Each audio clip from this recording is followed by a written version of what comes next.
Okay, calling the meeting to order. This is the Tilton Northfield Fire District Commissioners meeting. It is August 13th, 2026. It's 4 p.m. We're at the Park Street Station. Those present include the Commissioners, the Chief, Jason from SMP. From the Building Committee, we have Helen Hardenberg. Stumbling. I think you just need a cheat sheet. I do. And Kevin Waldron. Also joining us are some folks from Ekman. I'd like to move right to the construction manager interviews on the agenda. Is that okay? Yeah. All right, so I'm going to invite the folks from Ekman to come up and have a seat. Thank you very much. You're welcome. Good to see you. Good evening, and on behalf of Ekman Construction, thank you for having us tonight. It's an honor and a pleasure to be here.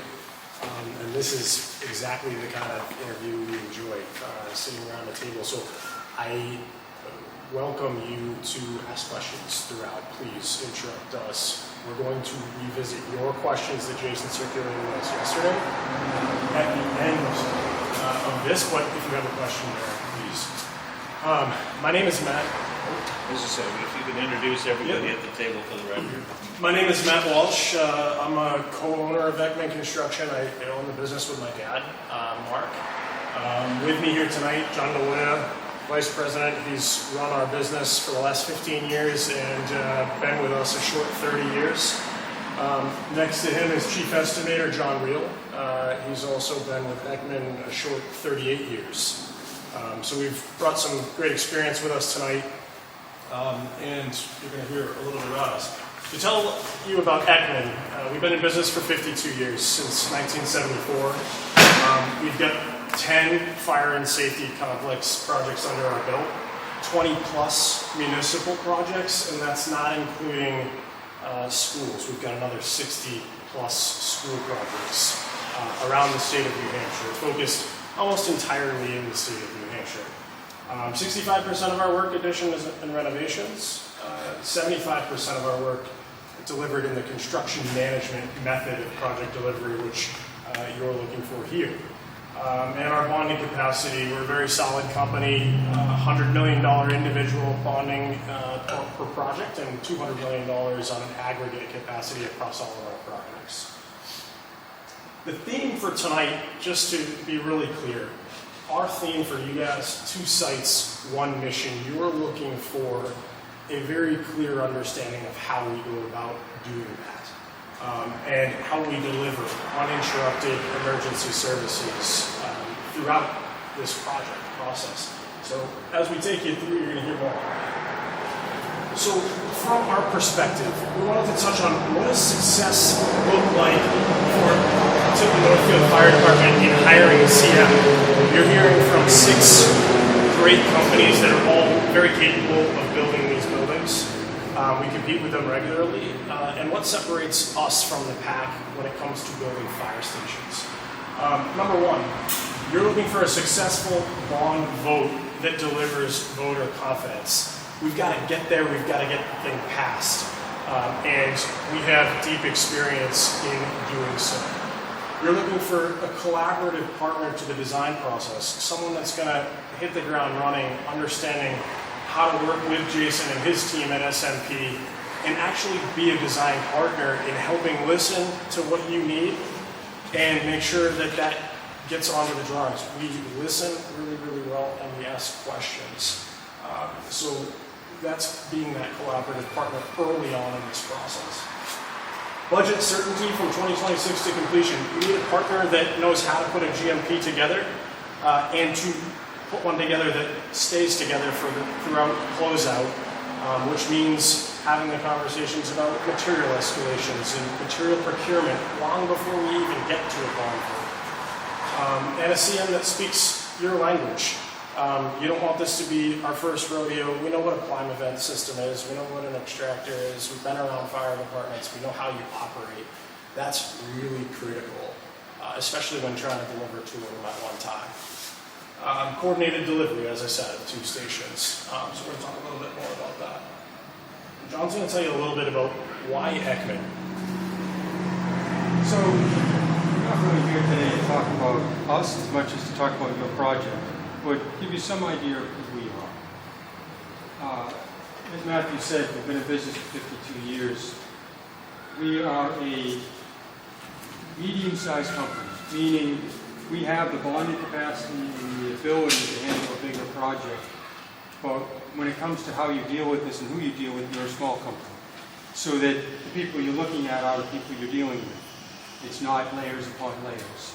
And that's an important piece of what we can deliver. You know, we're a family-run business with people that have been with this company for a long time, so we're all like a family. We treat this company like it's ours. We treat our clients like they're the most important piece, because they are. We are also a service-oriented company. So what we do and what we try to do is provide that service to you. We're hired like when you hire a design team, or when you hire the geotech, or whoever else you're doing. You're bringing them in for their expertise. You have to be able to rely on that they're there to serve that purpose.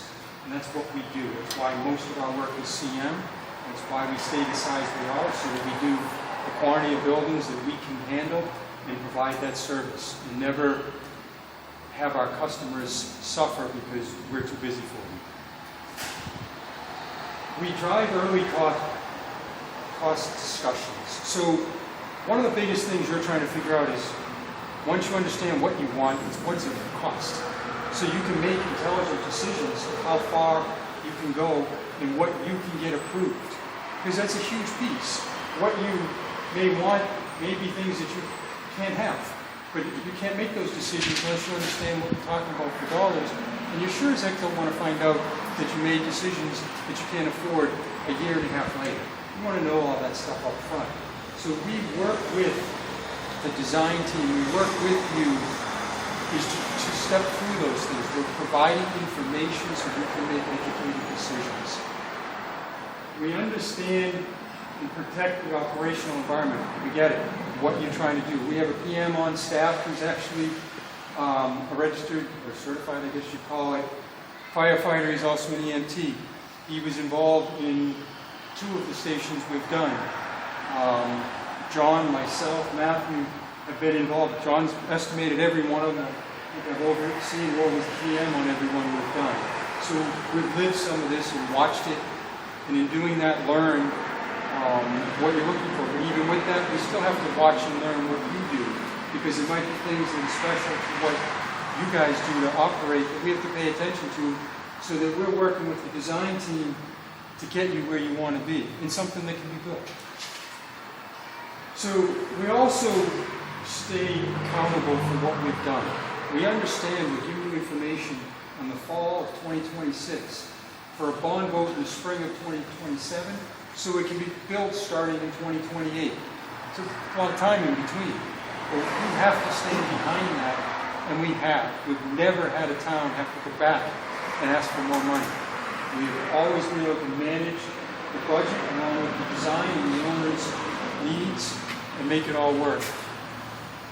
And then once we've done that, we follow it all the way to the end, and then we still stay involved years later when we get a call and we're asked questions and we're pulling out as-built and stepping through things, which is part of the client service that we provide. I think, like what John said, we really think this slide says a lot. There's 10 stations that we've been involved in. Like I said, it's not our first time looking at a fire station. And what we want to encourage tonight is you can sit here and listen and hear from us, but we really encourage you to pick up the phone. The fire chief community is a really small community. And so you can talk to Chief Justin Pizon. We're in the middle of building Exeter's public safety complex right now. You can talk to Chief Greg Laro of Derry. You're going to see in a few minutes. We finished that modern station in 2025. Significant projects. You can talk to Chief Frank Freitzel, who did Litchfield with us. He's now in Bedford. And Chief Nick Marique, who was in Milton, is now in Rochester. Chief Ken Flaherty in Milford. And we're just naming off a few. Any one of these chiefs that have had an experience with us can speak to what that experience was. And they always say we're only as good as the week we leave behind. And they didn't change their jobs because they didn't like the station. I worked with Frank and Dubois and he left afterwards. I wasn't offended either. So, One of the questions you had asked was about the two stations going at the same time. So we put this one up on the screen because in Hampton, a few years back, it's exactly what we did. We were building the station on the beach while the one downtown was getting addition. So very similar, because it was two stations going at the same time that you're trying to do here. It was all here during the process before going, during the pre-con, going through how we could make that work, and figure out how to build that station while the existing station right next to it was state operation. Of course, that had the problem of when the tide came in, the hole filled up with water, because the water table was right there. That is all the floodgates and Yeah, they actually have vents inside the walls that allow the water to pass into the building and then pass out. If it happens. Just to, you know, to basically not cause a dam of the It's back from the beach, but what happens is the wetlands that are behind it, when on occasion a tree or something will close, there's a back valve basically, to let the tide in and out. It will close and then up comes the water. just a few quick points on this, how we run two stations, dedicated on-site supervision to each station, one project manager overseeing both stations, so it's a single point of contact for the owner and architect, one master schedule, a common project meeting, packaged subs where it makes sense, separate when necessary. Sometimes we'll hire two framers because we got to get both frames up and they might not have enough resources. And sometimes it makes sense. We might package the HVAC with, so the town gets the benefit of it. Two pro core pages. This is simply just organizational, so you have access to the information separated and clear for both projects. I want to touch on that briefly because I know that's a question that was brought up. Jumping over to just a couple other examples. This was Plastow Fire Safety Complex, operating in and adjacent to occupied environments, just like you've got here at the Park Street Station. Adding on to an apparatus bay. Here, we did the exact same thing. The truck couldn't remain in the last bay as we were digging that foundation. We had to coordinate with the chief, get that truck out for the time we were doing the foundation so that it was always serviceable to respond to an emergency. So we were able to work around that, keeping this apparatus lanes clear. I think we ended up pouring them in that wall quickly, so with the backfill, so that the truck could go back in, but it was just not safe to have that kind of weight and only be 5 feet from the hole. So we worked through that together. It just comes down to that clear communication, early planning. Talk a little bit about Milford. So Milford, we wrapped this building. The bay at the end and the whole building in the back were added while we kept that operational. And in the front, you see asphalt. Well, right in front of those trucks is actually a road. It's not really their apron. So our site is pretty limited. To the right, you have a little bit of dirt. Right behind that addition is all retaining wall that wrapped around the back. That's how small that site was. We kept it operational the whole time. There were a couple times when we did the power turnover, and we did, I think it was the water engine. So there was a couple pieces where we coordinated times to shut off, and everybody knew what we were doing ahead of time. It was all worked through and kept it pretty smooth. Last just example project here. This was the modern station headquarters we just finished in Derry at the end of last year. I wanted to read you a quick quote from Greg Laro. I don't think we could have said better ourselves. What distinguished this project was not simply Ekman's ability to construct a building, but the team's commitment to understanding the operational mission of a modern fire department. The team took the time to understand how firefighters live, train, respond, and operate within the facility. And like I said, I think that says it all. We listen, we understand, we build our mission and operation around the Quick project overview. All right, due diligence, they threw that on the estimator because I'm the one that typically you meet it with in the beginning of the project. Now, I have a staff of myself and 2 other guys, so there's 3 full-time estimators, and any of us, including myself, will be working on the project at some point. We have a guy that his specialty is site, which will come in pretty handy with this site. The other one's kind of a pancake, so I don't think you're gonna have a lot of issues with that. We have some existing conditions that might be issues that we can deal with in-house. As you can see, that's a cut-fill map down in the corner of what we typically do, where we'll be able to, when we get site budgets, be able to evaluate their accuracy and deal with the different issues on the project. So one of the first things I'm gonna wanna do is have a meeting with the owner and the architect to really go through the set of drawings and just try to get on that initial same page with everyone. Part of that goes hand in hand with that is visiting the site. There'll be a lot less with this one because you're not really going to be doing a lot within this existing building, but there'll still be tie-ins. So we're still poking our head above the ceiling, checking out conditions, maybe even checking to see where drain or sewer lines are tied into, if it's not known and that sort of thing, just to really enhance the estimate that you're getting to increase the accuracy of it.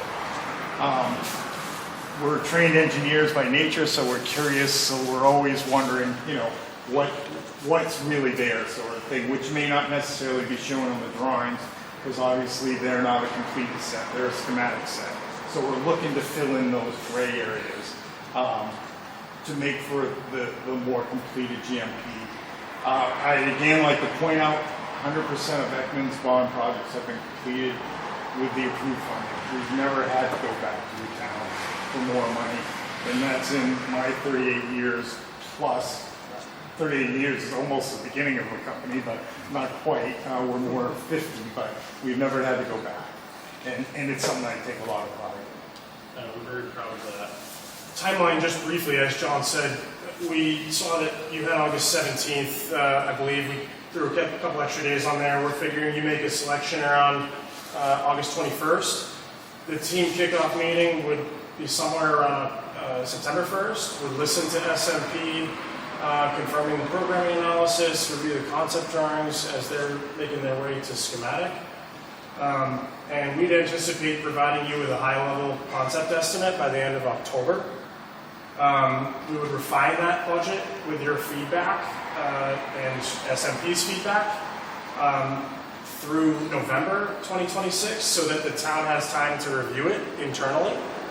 And those documents would be available for the town warrant process by early December, which then would tee us up for the warrant article being prepared in early January, usually about January 12th per the state of New Hampshire requirements, which gets you to your bond vote in March of 2027. We did that so that you can see we're fully capable of, we understand this process, we know we've got a little bit of front-loaded work here.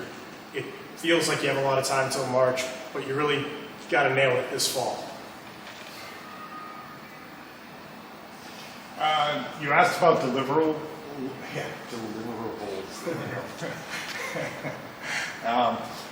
Obviously, the biggest component is the estimate. That's going to be, what I'm spending the time reviewing the drawings, looking at your existing conditions, reaching out to subcontractors if we think that the drawings are far enough along to get budgeting from them, and then drawing upon our historical cost data for different things. Obviously, having the kind of experience we have in this kind of construction,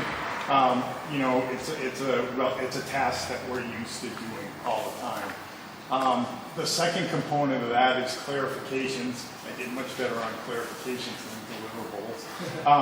But clarifications, the image I've always got is if you go in to buy a car and you just walk up to the car, you don't know until you look at that little piece of paper that's inside that says it's got air conditioning, got this, got that.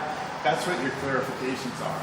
It's a list of what's been included, what we've assumed. Like you're going to have some site conditions that we're going to have to make certain assumptions on. Those will be listed so that we both know where each other is. You know what the estimate is representative of, and we've told you what those numbers are representative of. Value engineering cost savings, that's usually another task that we're charged with, that's basically, as we're reviewing the drawings, we're looking for things that may be more expensive and there may be cheaper ways to do things. And we offer those as almost a menu of items for you to be able to say, yes, we'd be interested in that, or no, we're not interested in that. We're always cautious with that because we know there's certain things that you may have fallen in love with, and we have to be careful not to step on your toes, but that's why it becomes a menu for you to be able to choose what you want to take and what you don't want to take. Like I said earlier, it's about putting information in front of you so you can make the educated decisions. We're not telling you something's good or bad. We're only telling you there might be another option to do it. And then the architect, the engineers can weigh in whether it makes sense. So again, it's just an avenue of providing information for you to make some decisions. All right, just to recap real quick. We speak your language. We aren't learning our first fire station on your project. We've managed 2 sites as one coordinated program. We've done it before. Continuous emergency operations, we're confident we can keep you fully operational. We've worked around those and we communicate it very clearly. Budget certainty, you've heard us stress, we've never missed. We don't intend for this to be the first one, and we do that by really digging in and knowing the details.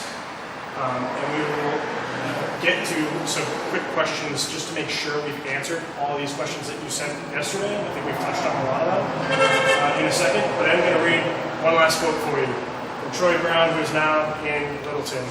Another person that could be reached out. He managed Litchfield with Chief Freitzel.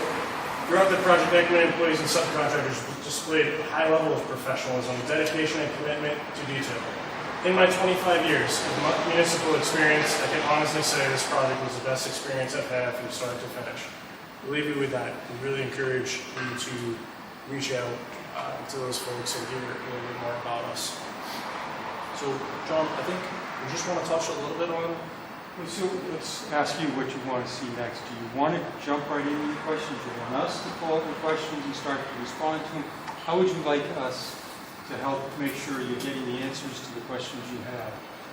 I think thankfully, and thank you, you've covered a lot of the questions that I had.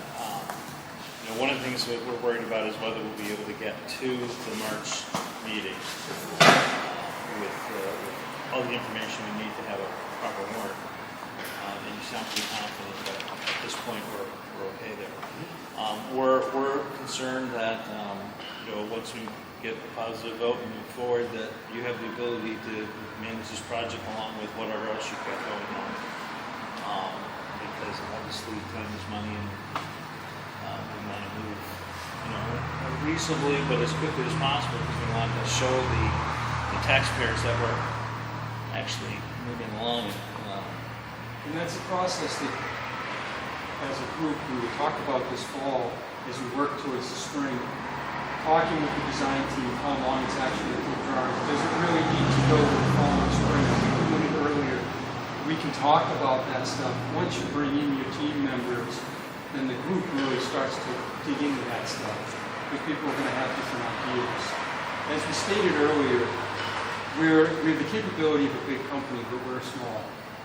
We do not take more work than we can handle. We're not interested in growing. We're interested in servicing clients. And what we often say is we don't need to be the biggest, we want to be the best.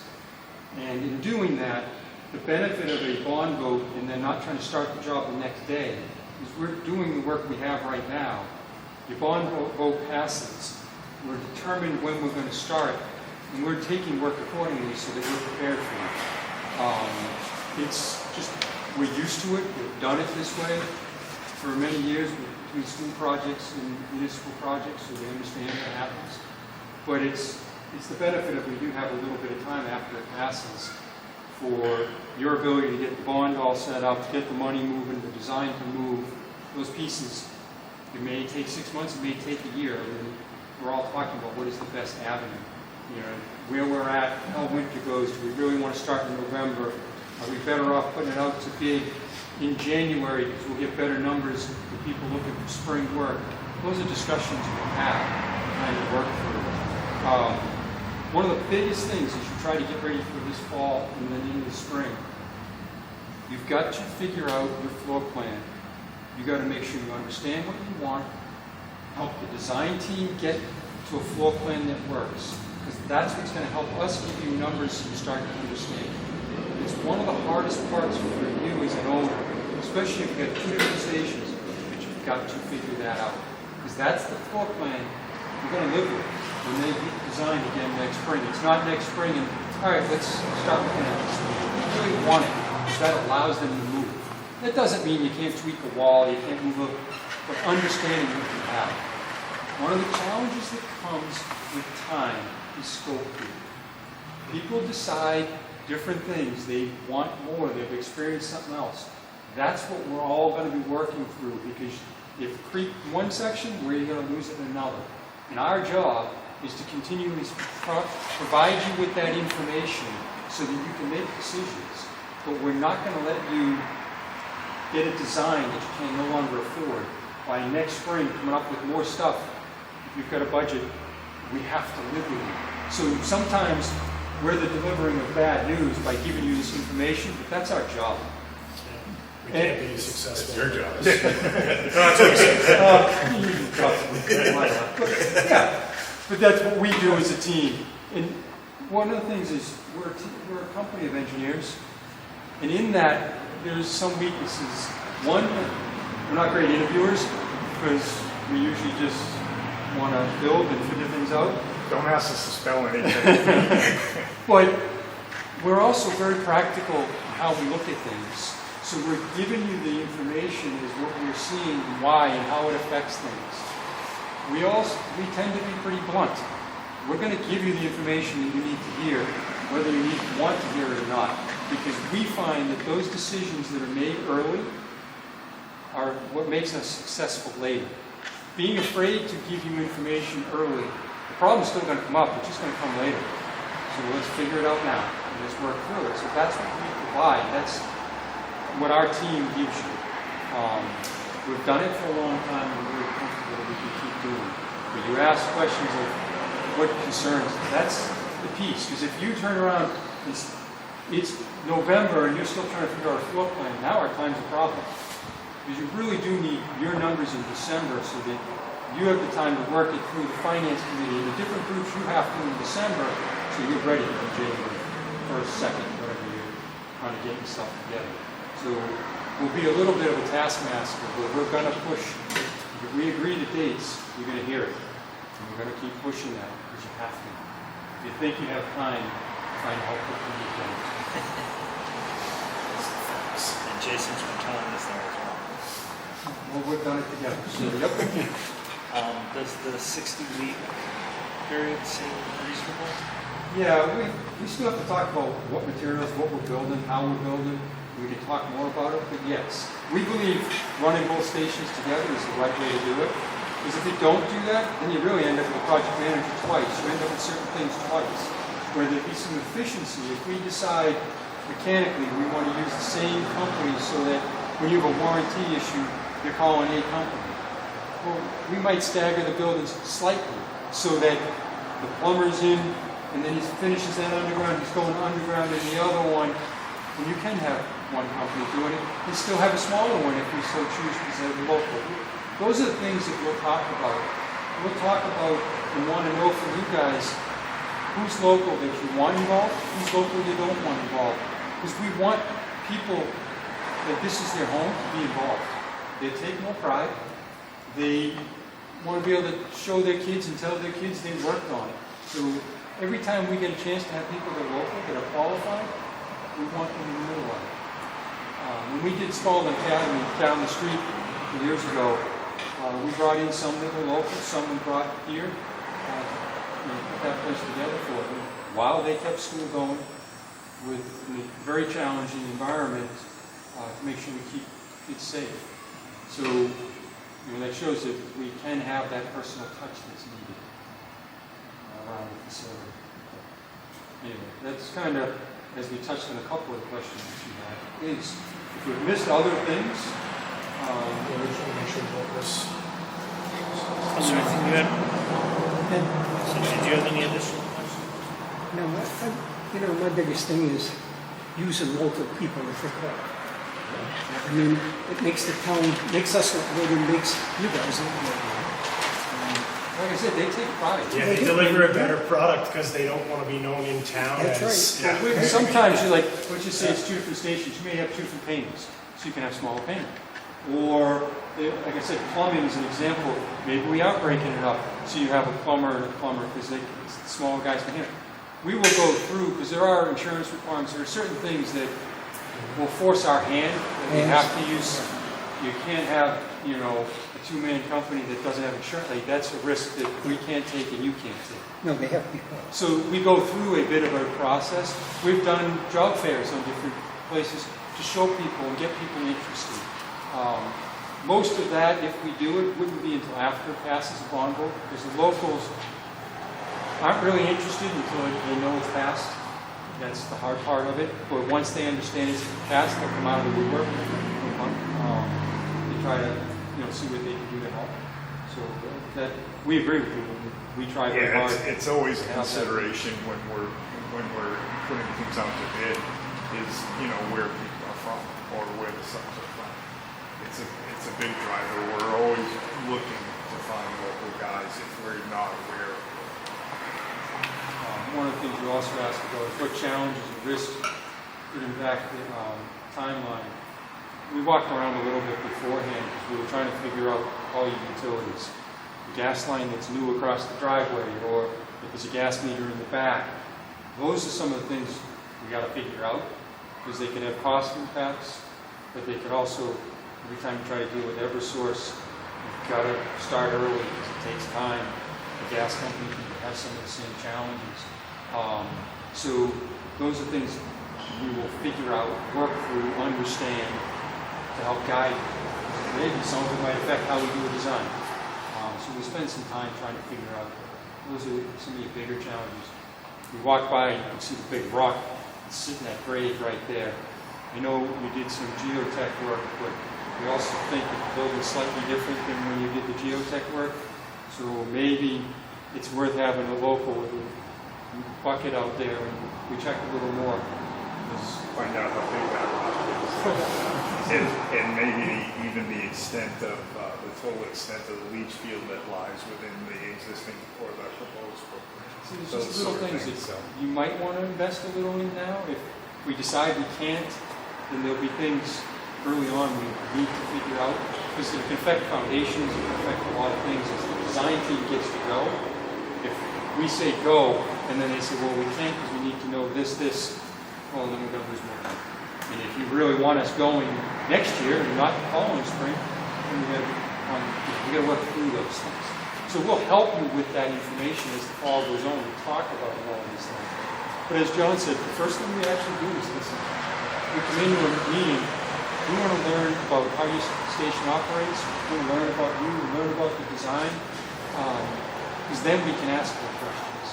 It's not really right of us to be asking questions when we haven't taken the time to listen first. So we try.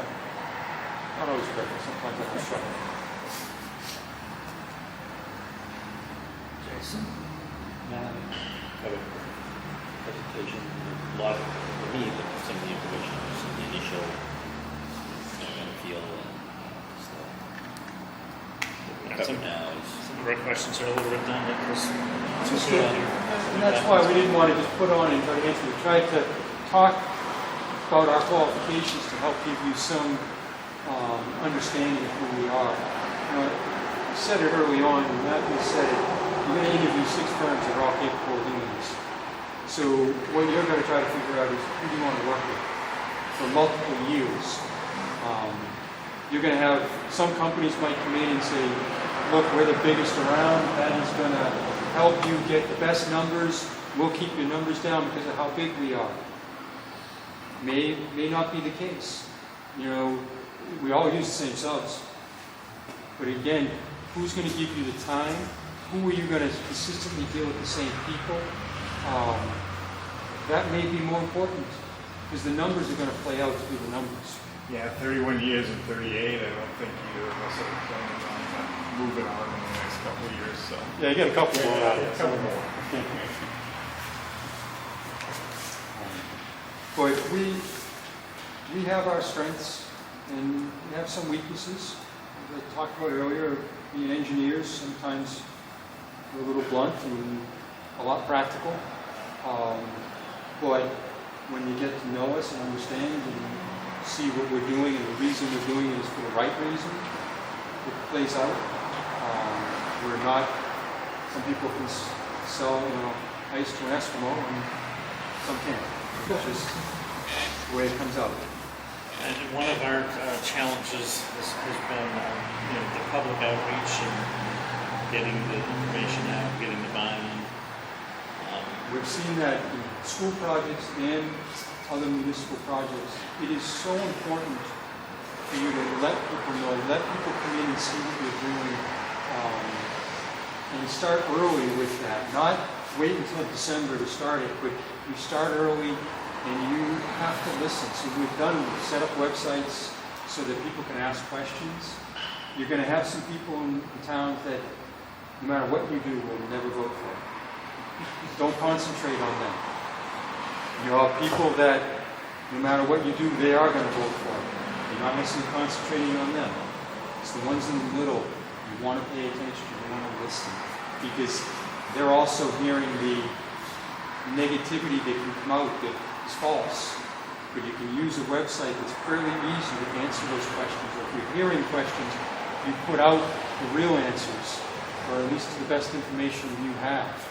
And even open houses are a great thing too. You get a chance to see it and be part of it. But it's really just showing people why it's needed.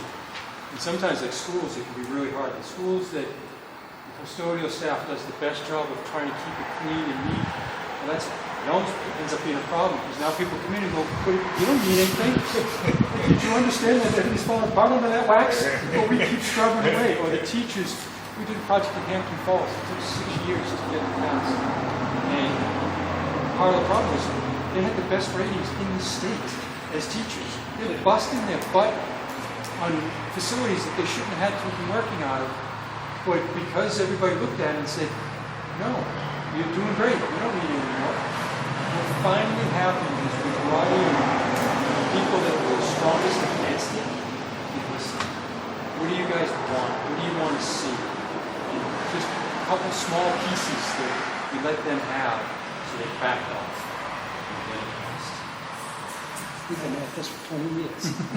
I get it. It's not easy. It's just Sometimes it's a marathon.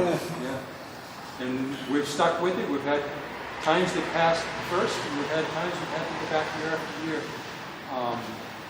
We believe in staying with it and trying to give you the best information we can. We see the need, but not everybody sees it. We've almost got our money's worth out of the current station. 160 years next year. Yeah, with Hampton Falls, and Hampton Beach, that station, on one road back from the beach, taking a pounding, and that building was old and tired. My favorite picture of the station is we have a horse-drawn ladder truck in front of the station. I have it in my Oh, office. awesome. Well, and I get a kick out of the way that you discovered that the buried tank was a horse fell through the top. One of the reports, I read a lot of reports in my 38 years. I've never read a report where a horse fell through the top of the tank. Yep, they have the horse poles right over there. That's the part that. One of the things you may end up doing too is run some cameras through lines, figure out where these are actually going. So short problem you have and where it's going, so you're not finding the lines once you dig the hole. A lot of these stations, the line kind of went out, stopped, and the water just kind of went there. And then we find it when we dig, because now you get the smell of grease and oil. I'm trying to figure something out. Hope we've answered your question. Yeah. We still have more time. Happy to keep Got talking. 11 more minutes. I just want to say lastly that Tilton, just on a personal note, it's just great just kind of being here tonight. I've been thinking a little bit, and John and I were talking about it. I have grown up, our office is in Bedford, I live about 5 minutes away. Both of my parents are from Colebrook. So growing up as a kid, We have a little camp up in Pillbrook. All my aunts and uncles are up there. We work down south of Concord during the week, and every weekend, Friday night to Sunday, we traverse the state on 93. And Tilton is always a favorite stop. We either hit the Tilton Diner, the Shell station, sometimes the occasional fast food was allowed, the Wendy's or McDonald's, but it was just the feel of, you know, you guys have a great day. I was just up here this past weekend at Highland Mountain Park with my two boys. There's just a lot of great things happening around here. You guys have got a great community, and we'd love to be part of something like that. It's awesome working with these small towns. We think we're a great fit for it. Okay, don't have anything else. No, Thank you so much for your. In case you end up with any other questions, There you go. Oh, we forgot this question. if you get to ask something, please don't hesitate to reach out. Yeah, the last thing we want to hear is, well, we didn't choose you guys because you didn't answer question 5B.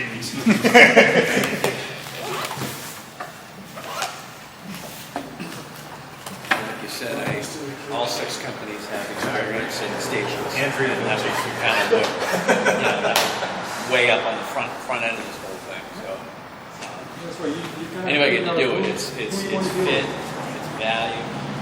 We have to, our due diligence, that we met everybody, and cost. Everybody's giving us different backgrounds. Everybody's giving us different pricing. So it's piecing all that together. We've got to answer for it too. The CM that you hire is a piece of the cost. Most of us don't do much work ourselves. We do very little, say that across the years, but we do very little work. We hire, and our job is to manage that. Sure. It allows us to never have to have a conflict, so that we're not, well, we got to make sure this happens because those framers work for us. They're our people. No, we've hired. Our loyalty is to you. We've hired people to do the work. We're going to hold them to the work they own. So when we're doing that, we're getting those same numbers that if all 6 of us get, we all deal with the same things. Not that many. In Massachusetts, a lot more.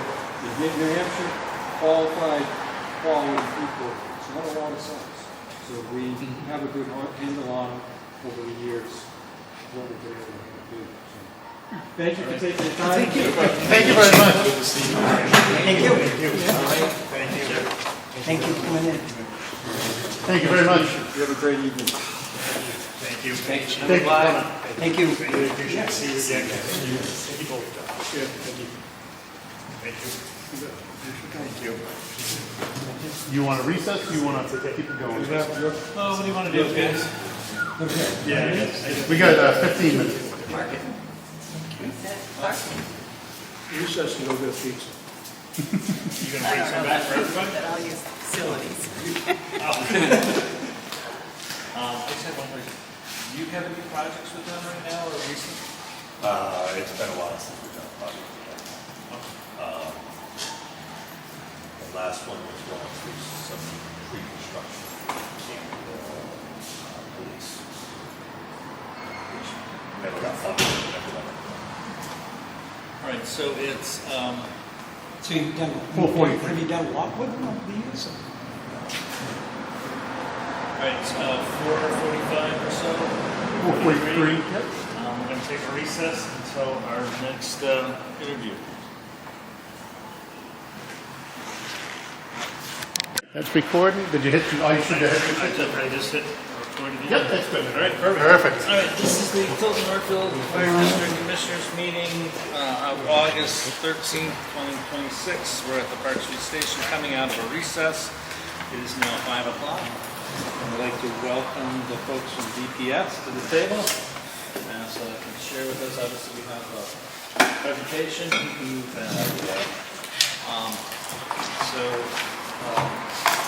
We'll ask you to present whatever you'd like to present and introduce yourself so we have it for the record. And we'll just sort of have a conversation. We'll let you lead and we'll ask questions that don't get answered during the process. That sound fair? Wonderful. Perfectly reasonable. So I'm Tim Sadler, I'm one of the commissioners, I apologize. Jason Wright, Paul Ozier, you know the chief, we've got a couple people from the building committee, Kevin and Helen, and then you're familiar with Jason back there. All right, well, my name's Barrett Salta. I'm a project manager and owner at Bonnet Page and Stone. Kevin Lord, construction superintendent, UBS. I'm Barry Beauregard. I'm in charge of pre-construction and estimating as well as a responsible stone. Awesome. So thank you all so much for having us today, and we appreciate your time and the opportunity to be at the table. As you guys folks know, we have a little quick presentation. We'll do a little spiel, and then we'll get into your folks' pointed questions and the intricacies of your project. But kind of our goal here today, you folks are on interview 5 of 6, so I'm sure you're determining that groups in front of you are very qualified and capable of delivering this project. Our hope is by the end here that, we at BPS believe we can deliver a project in a very unique way and make it enjoyable while still delivering a building of the utmost quality and striving to meet your schedule and deliver it under budget. So, if we are lucky enough to be selected, there's a long relationship that starts, and we want to make sure that you folks are excited every day to be a part of it and hopefully enjoy it as much as we do. So, we'll do a quick little presentation, 2 minutes. And You can see that when you turn it.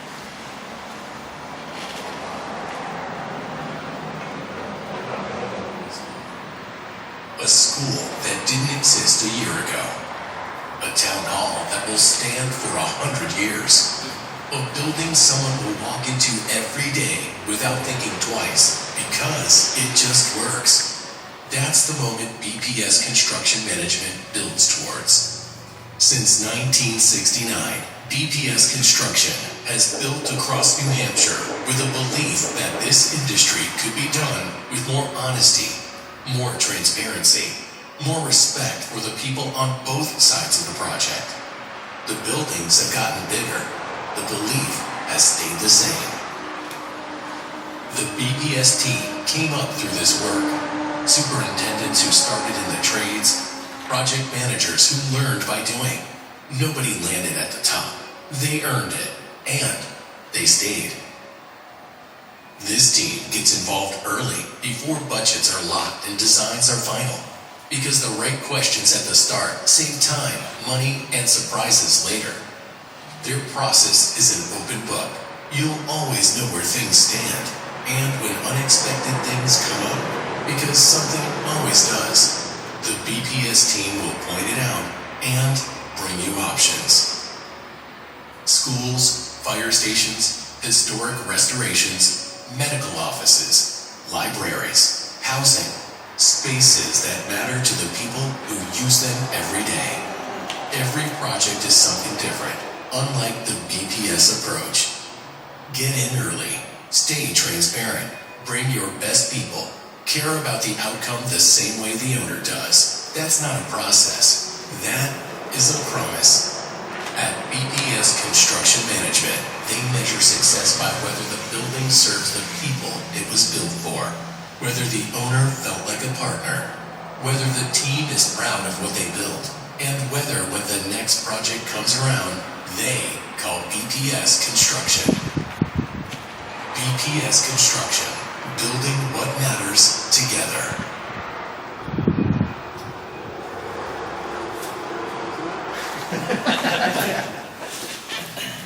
all right. Yeah, so let's, now that you've heard a little bit about us, let's talk about your project. We have prepared some information based on the questions that were sent around. We can dive right into that, or if you would like to have more conversation and ask your questions first, whatever works for you. We'll let you go. Okay. Please jump in. I really feel free. We want this to be a conversation, not us just talking. So, our approach, we would do a kickoff meeting similar to this approach with all of the entities and players involved, design team and ownership team, to make sure that we understand the full desired and program needs of the entire space. We would jump right into an immediate estimate based on the information that we have today, so we can appropriate an order of magnitude budget, so we can have a goal. I'm sure you folks have an idea of where the budget may be coming in, but this would be a good parts and pieces estimate extrapolated from the plans that we have today, and maybe they've already been progressed a little further since the RFQ and P have been provided. We'd be able to run that information through our database system, like I said, with the parts and pieces to make sure that we get the appropriate costs, and we'd have some real good data to make sure that we'd be able to go through and make pertinent decisions and help the design team with the costs to make sure we hit your budget. Working through the cost savings, we would develop the site logistics plan and start refining the estimate into this space. This is where Kevin comes into play and really starts digesting the early pre-construction aspect of your design. Typically, we like to keep everybody involved from fire, police, town administrators, everybody that is involved with the function of the project to make sure everybody's on the same page. Working with the architect, we deliver reliable cost estimates as we go through in the pre-construction. Before we determine the number, we're probably going to run at least 2, if not maybe 3 renditions of the budget to make sure that we have the pricing appropriated to the scope that you're looking to deliver to the taxpayers. Working through the bond information. If you want to step up on that one and Sure. So one of the items we see specifically about your project is there's a question about you folks wanting to go to bond quickly. Is that doable? Absolutely. So that means we need to hit the ground running right away. How we can assist, we can be available for any and all meetings. And pretty much I think the goal is a lot of bond votes we see, there's yes voters, there's no voters, and then there's the people who don't know there's a vote. So I think targeting people that don't know they're a vote and getting that information to them immediately is prudent. So dialing in that budget, getting that plan, all that information to you folks so we can all speak intelligently about the questions that taxpayers are going to have, jumping on that right away. And then it's just sitting down with people, being available. We recently did the Guilford DPW building. We had a pretty staunch no voter who was very vocal and took it upon ourselves to invite him to our office to sit down and go through the plans, go through our budget, show him the plans, and just kind of walk him through everything to see how we got to that number, what the taxpayers were going to get for that. And by the end of the conversation, we were able to turn him into a yes voter, and he became a vocal yes for the team. So just stuff like that where it's gave him information and he took that information and made his own decision, but we were available to help out with that. So it's really whatever you folks need. You know this town in and out, and however you need us to react, we're available. So. I think another couple key points to help with identifying that schedule item is working through what you have for potential public events that are coming in that we can assist with information and providing documentation for those places. We'd also be able to go to, like I said, any of the meetings. There's going to be a couple of sessions where we'll work with Jason through design and working through those meetings, as well as delivering the estimate to you folks in whatever capacity you'd like us to be at the public meetings. We'll be also available for those to help out and assist with the more specific questions. As we identify what the pricing is. Ideally, we would create, if we were selected to be your construction manager, we would create a timeline and for weekly update meetings, even if they're just through Teams or even on site. I mean, our office is just a stone throw away from here. We work in the town all the time. We just finished the tech center up the road. So we're very familiar with the systems and people involved. So we would have that meeting to discuss, keep people on track with deliverables from our end, help with SMP, and keeping their schedule aligned with our deliverables to make sure that we're meeting or exceeding those deadlines and expectations as we go forward in the beginning portions of identifying the cost before bond. And it helps hold people accountable and maintain to hit that. That's Any questions there? I know obviously passing the job is goal number one, so I'm sure you folks have been wondering about that process. Anything we didn't touch on? Any burning questions or? No, just whether you think it's feasible. yeah, Absolutely. I know we've been involved in the past with this project, and I think feasibility-wise, I think you folks have done a great job of presenting a project that seems to fit the appetite of the town versus maybe some of the past efforts. And as far as timeline, we'll jump right into it, and that timeline doesn't scare us one bit. So. some would argue we get more time. But I think if we start now, I'm assuming you'll be able to make the decisions and moving forward with the selected contractor at a pretty quick clip, so we would be able to start right in and dive into getting the information. So we start at the beginning of that cycle to make sure that we can get the information out to So, yeah, that's kind of pre-construction stuff. Feel free to jump in, or if anything pops in, come back. And then folks had a question about how to manage the separate sites, what our process would be there. We very much see value in doing the projects together. We would use Kevin as our main superintendent, and then have another superintendent that would be full-time at the other project. Have Kevin at the new build, and then our other superintendent here for the addition renovation. And the value we see in that, and we're doing it right now on another site, is we give the subs an opportunity to kind of take those mobilizations and those efforts and put them all into one. So if you have concrete going, you can then piggyback concrete from site to site. So it's a nice way. It makes the sub, it kind of turns it into one project for them, and we can utilize their efforts in one motion. And with Kevin kind of overseeing both and being your main point of contact, we think that's a great strategy for you folks if that's the road you want to go. Anything else there?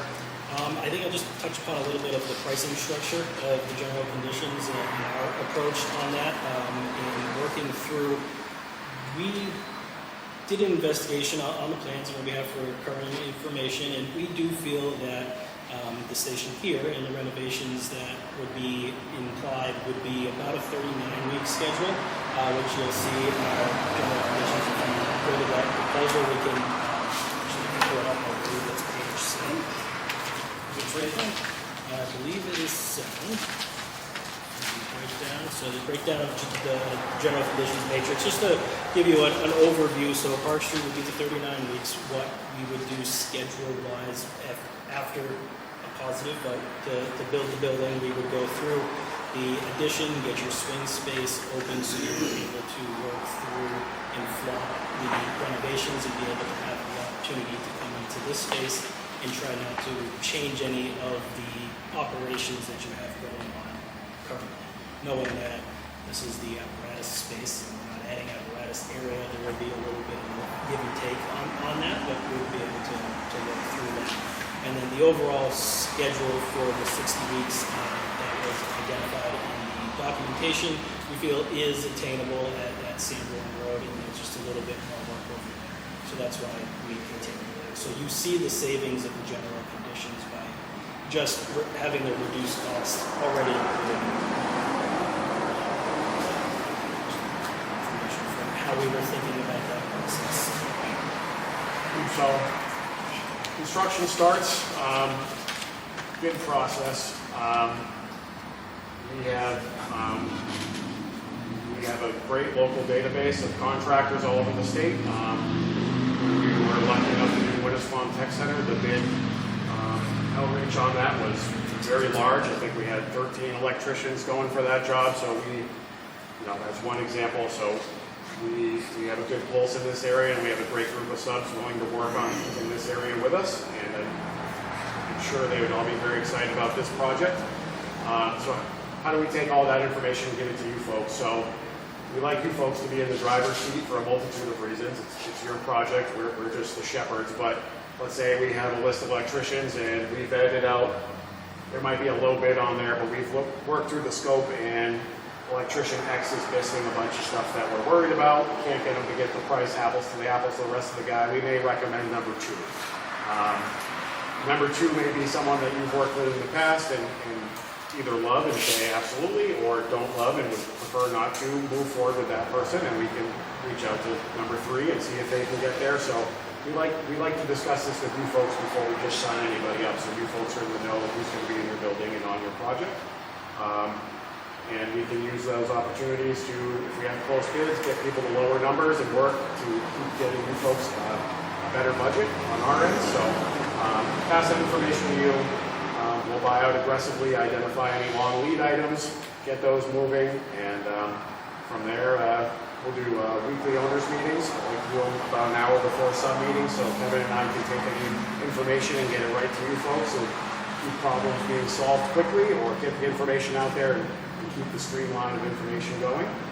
And then from there, Kevin, as your day-to-day guy, takes it from there. So, Yeah, well, I'd be your boots on the ground guy. Be there every day. I'd be the contact for the department itself for any ongoing concerns, issues. Got a small area here, right? This is our soundproof conference. Unfortunately, other station is not handicap accessible, so we can't get to Gotcha. So I got here. I'm generally from the area. I live in Hill, so I know the area very well. My wife grew up in Hill, so I know the area very well. You're really tight here. This is obviously what we have over here. We've got the DPW over here. As far as the constraints go, that's a real thing that just happens now in all of the books. Very seldom do you have 4 acres to work with now, so we really have learned to consolidate and figure out how we can build things on a postage stamp, as we call it. A lot of that will happen. A lot of the problem solving will happen during the pre-con aspect of this, between Barry and Barrett. You folks will all talk about, hey, these are our concerns. How can we resolve them? Where are we going to stage material? Winter time's coming. We have to leave space for the highway department. All of these things will sort of work themselves out. We could sit here and give you a really fantastic video of, hey, this is what we're going to do. But we're not talking to you folks. And as Barrett mentioned, we want you in the driver's seat. So that all starts during the pre-con. Within that, like I said, there'll be a logistics plan of how we plan on doing this with you folks. Everyone that's part of this bill will take precedence over anything that we're trying to build for you. And that will happen with communication on a daily basis. And trust me when I say someone will be talking with me every day. That's just the nature of the beast. By the end of it, we'll be friends, and you'll say, hey, come over to the Christmas party. I guarantee. I think a little bit to your point, if I might add in there, you don't have a schedule for when you're going to get a call, right? So Kevin's on site, working around what you have going on. We're going to have implements and plans in place so we are able to pivot and work around an immediate need rather than a planned out event. It's very easy when you say, oh, we're having a Christmas party on December 25th. That'll work out great. But you don't have that luxury of being able to say, hey, we need this truck on the road now. And they need to go immediately. So we'll be able to work through that and the logistics and the planning, and that is really how it kind of goes forward. You hit on a point, and I think this is I'm going to backtrack a minute on the pre-construction. I'm not positive if you folks have a plan, and maybe you do, maybe you don't, but for the other station, that, not on Sanborn Road, that's going to be the new one, but the one that is, I don't know what's going to happen to it. The current station on Center The Street? current station that's not ADA. Yeah, once the project is completed, we would be, I use the word abandoning that building. And it's part of a land swap with the town for the Sanborn Road property. Okay. It's gonna be a level. They're gonna utilize it. for Okay, parking, perfect. So additional parking. but you have a plan, and that is exactly where I was gonna go with that. For the bond itself, And that's out of scope, I think that's. understood that it wouldn't be in the scope, but it will certainly, just with our experience of, well, you have a station, what are you doing with that? What's gonna go with it? How much is it gonna cost me in addition to all of this stuff? To have that exact answer and that plan of, one, it's not Yeah. gonna cost this project anything, two, it's not our scope and it's part of that thing, is great. So you guys are already, it was just an item that we kind of discussed internally that would be nice to have a specific answer for, as we go forward with the bond and trying to make sure that we. One of the thoughts that you brought up was how you work on the site with the DPW right here in some limited space. I'm more concerned with the PD, the site up there, because that side dirt parking lot they use Frequently. extensively. Today went by and half the lot was full. So I think our bigger concern is working up there Okay. and not impact the PD. See, we're already starting. Yeah. So this is the pre-con. Welcome. So that's good, and obviously with the shared entrance for single room and 32, we would have to coordinate those activities and make sure that the separation of activities can commence and limit the disturbance to the people. Similar to here, they get calls, they don't have a plan for them, they have to react and do what they need to do. So similar process as here as it would be over there. Selfishly knowing that there's a little bit more space over there, I guess that was a thought that we'll have to entertain a little bit further of the parking situation. And maybe we can work at pivoting their areas, still keeping them at a little bit of space, but pivot around the construction activities. I was only recently appointed commissioner's liaison to the folks in the town, something about that parcel. This is there's some hoops to go through and consider.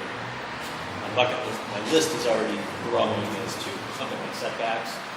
I'm going to have that conversation of where can the building be prepped within their comfortability. Maybe not actually, maybe in one of the things access on where the actual front of the station would be, so it doesn't impact. I mean, there's going to be a laundry list of those things that I want to make sure that the town is okay with.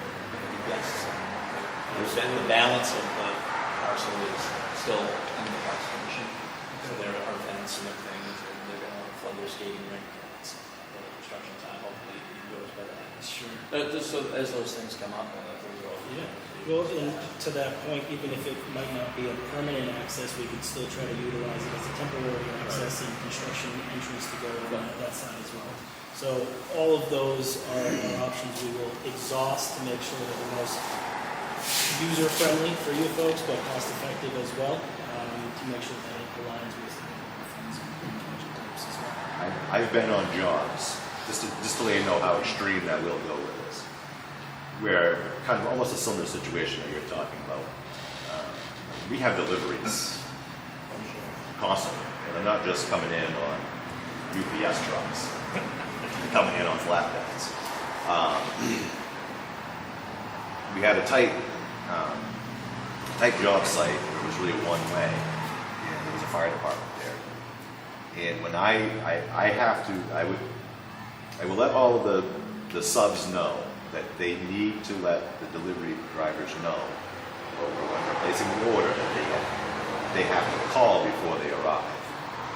So they would call, they would get a hold of me, and I would literally call dispatch, the fire department, and say, hey, between 12 and 12:20, there's going to be a flatbed down so-and-so road.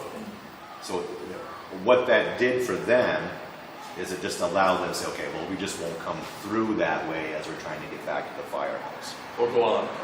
Or, or go on a call. You're not going to take a left or take a right. Well, dispatch would let them know that, okay, there's a flatbed in the way, it's going to be there for 20 minutes, and then I would call once it was gone, and they would just clear it off their call sheet. So, again, not to beat a dead horse here, but this is all part of the pre-con that we all work together. It continues into construction. We might have a great logistics plan that starts out working great, and as things evolve and change, so do we. So, you know, we might come in with a great idea on paper that's working for a bit, and as people change or snow changes or anything that we have to deal with changes, so will we. So that's something we're certainly versed with and are more than willing to do. So yeah, we're going on construction. So for you folks, you folks obviously have taxpayers who, if we do move forward, will be curious about what's going on. You'll have people to answer to. You'll have Facebook and all these things where people are going to be talking about the project or might ask you information about it. We have a couple systems we use to help besides just our constant communication, but we do everything off Procore. I'm sure some teams have mentioned some web-based project management systems. It's an access and an email and a code, password at your end, photos, schedules, daily logs, submittals. If you guys want every submittal and to put your hands and pieces on all that, it's really whatever level of involvement you folks want, we can set you up for. That's kind of our Bible. We do everything through it. So that information is all at your fingertips, but some of you may not want to deal with computers and looking through that and have life to live. Barry just passed out a monthly report. Something I believe that's pretty unique that we do. So this is nice because a lot of times in meetings we're looking a week ahead, 2 weeks ahead. We're looking at current items. But sometimes it's nice to be able to once a month to take a step back and say, okay, what are our major issues right now? And it might be me in there, Mr. Builder. Why haven't you got us an answer on this? Or team, you know. So we really like to have that information, and we can put dates to it and know we need to make decisions by certain dates. Some of it's the health of your project. How's the budget going? So we'll have a projected spend out, and then we'll have a balance of how you're actually spending out towards that. So we can see if we're doing well, if we're a little ahead. Some of that could be boosted by being ahead of schedule. We could be under by savings. So it really starts to paint a picture for you folks as it goes on. Because everyone wants to know how the money's doing. You folks are going to work hard to pass bond, and through the VE process, you may have to overstep some items that you originally wanted. We don't like those to go away. We'll make an owner's wish list, and we can identify those items. We can identify times when we need to plug them back into the project, so we don't step over anything. And if Kevin and I and Barry are able to run a successful project for you, time is always the biggest saver of money. So from day one, we're very aggressively trying to beat your schedule.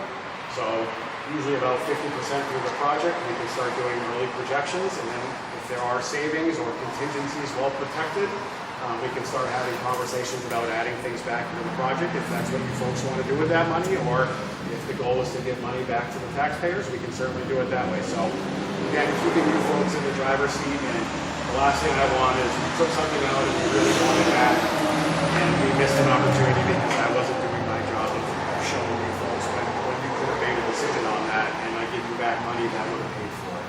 So the connector at Winnisquam was not in the project. We were able to add that back in without a change order. We did that through savings, through schedule, and an aggressive buyout. So a good example right there. And then Kevin fancies himself quite the photographer, so there's always some nice pictures in the back. So it's nice too.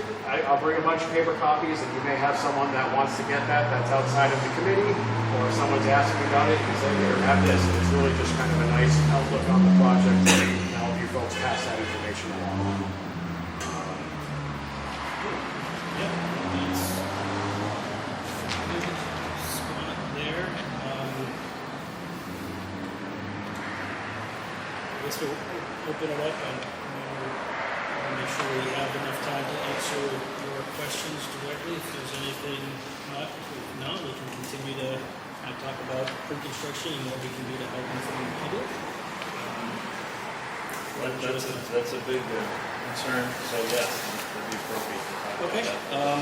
So some things that we can do is we can help with the document creation, similar to what we said. So defining the scope on an expanded basis, letting you folks know to whatever level you would like to share, with a schedule and schedule of values, of the estimate itself, and working it with, site work, some of the building costs, any allowances that are carried, really having honed in information that you can share on either your social media platform. We can assist with the website development and something so you can have a landing spot for all of your information to be directed to. So if you're out in the public and you hear, similar to the no voter or the naysayer, you can have a localized spot that everybody can deliver the same consistent message and be on the same page when you're going to get asked when you're at the coffee shop, hey, how's the project going, or what is this going to do to my tax base per thousand, right? Everybody wants to know how is it going to affect me specifically. You'll get asked everywhere you go. I mean, all of you will be asked. So if you have a spot where we can have the consistent message delivered, it will be easier for you folks to revert to that if necessary, but also have a spot where as information becomes more available and as more details kind of get vetted out, if we're going to have this mechanical system or that mechanical system or this electrical unit or what have you, whatever it is, you'll have an area where everybody can go to and address that information. You can work it with the Facebooks, you can direct it to that website, have a link there right. That's an option. We would also be able to help host or give information for coffee shop talks, maybe getting to meet out with different organizations, like a Rotary, Knitting Club, anybody that knows people that is in support of the project, to help them get the word out in the consistent message of the needs of the project as well as the appropriated cost.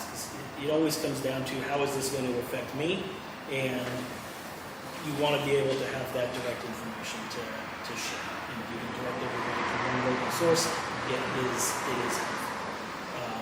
What is your folks' biggest concern? I know we've told you that we can hit your timeline and be there and throw a parade, but obviously there's been something, I'm sure you guys have kicked around thoughts and efforts, and maybe there's something we haven't touched on yet, or there's just something that's nagging at you here.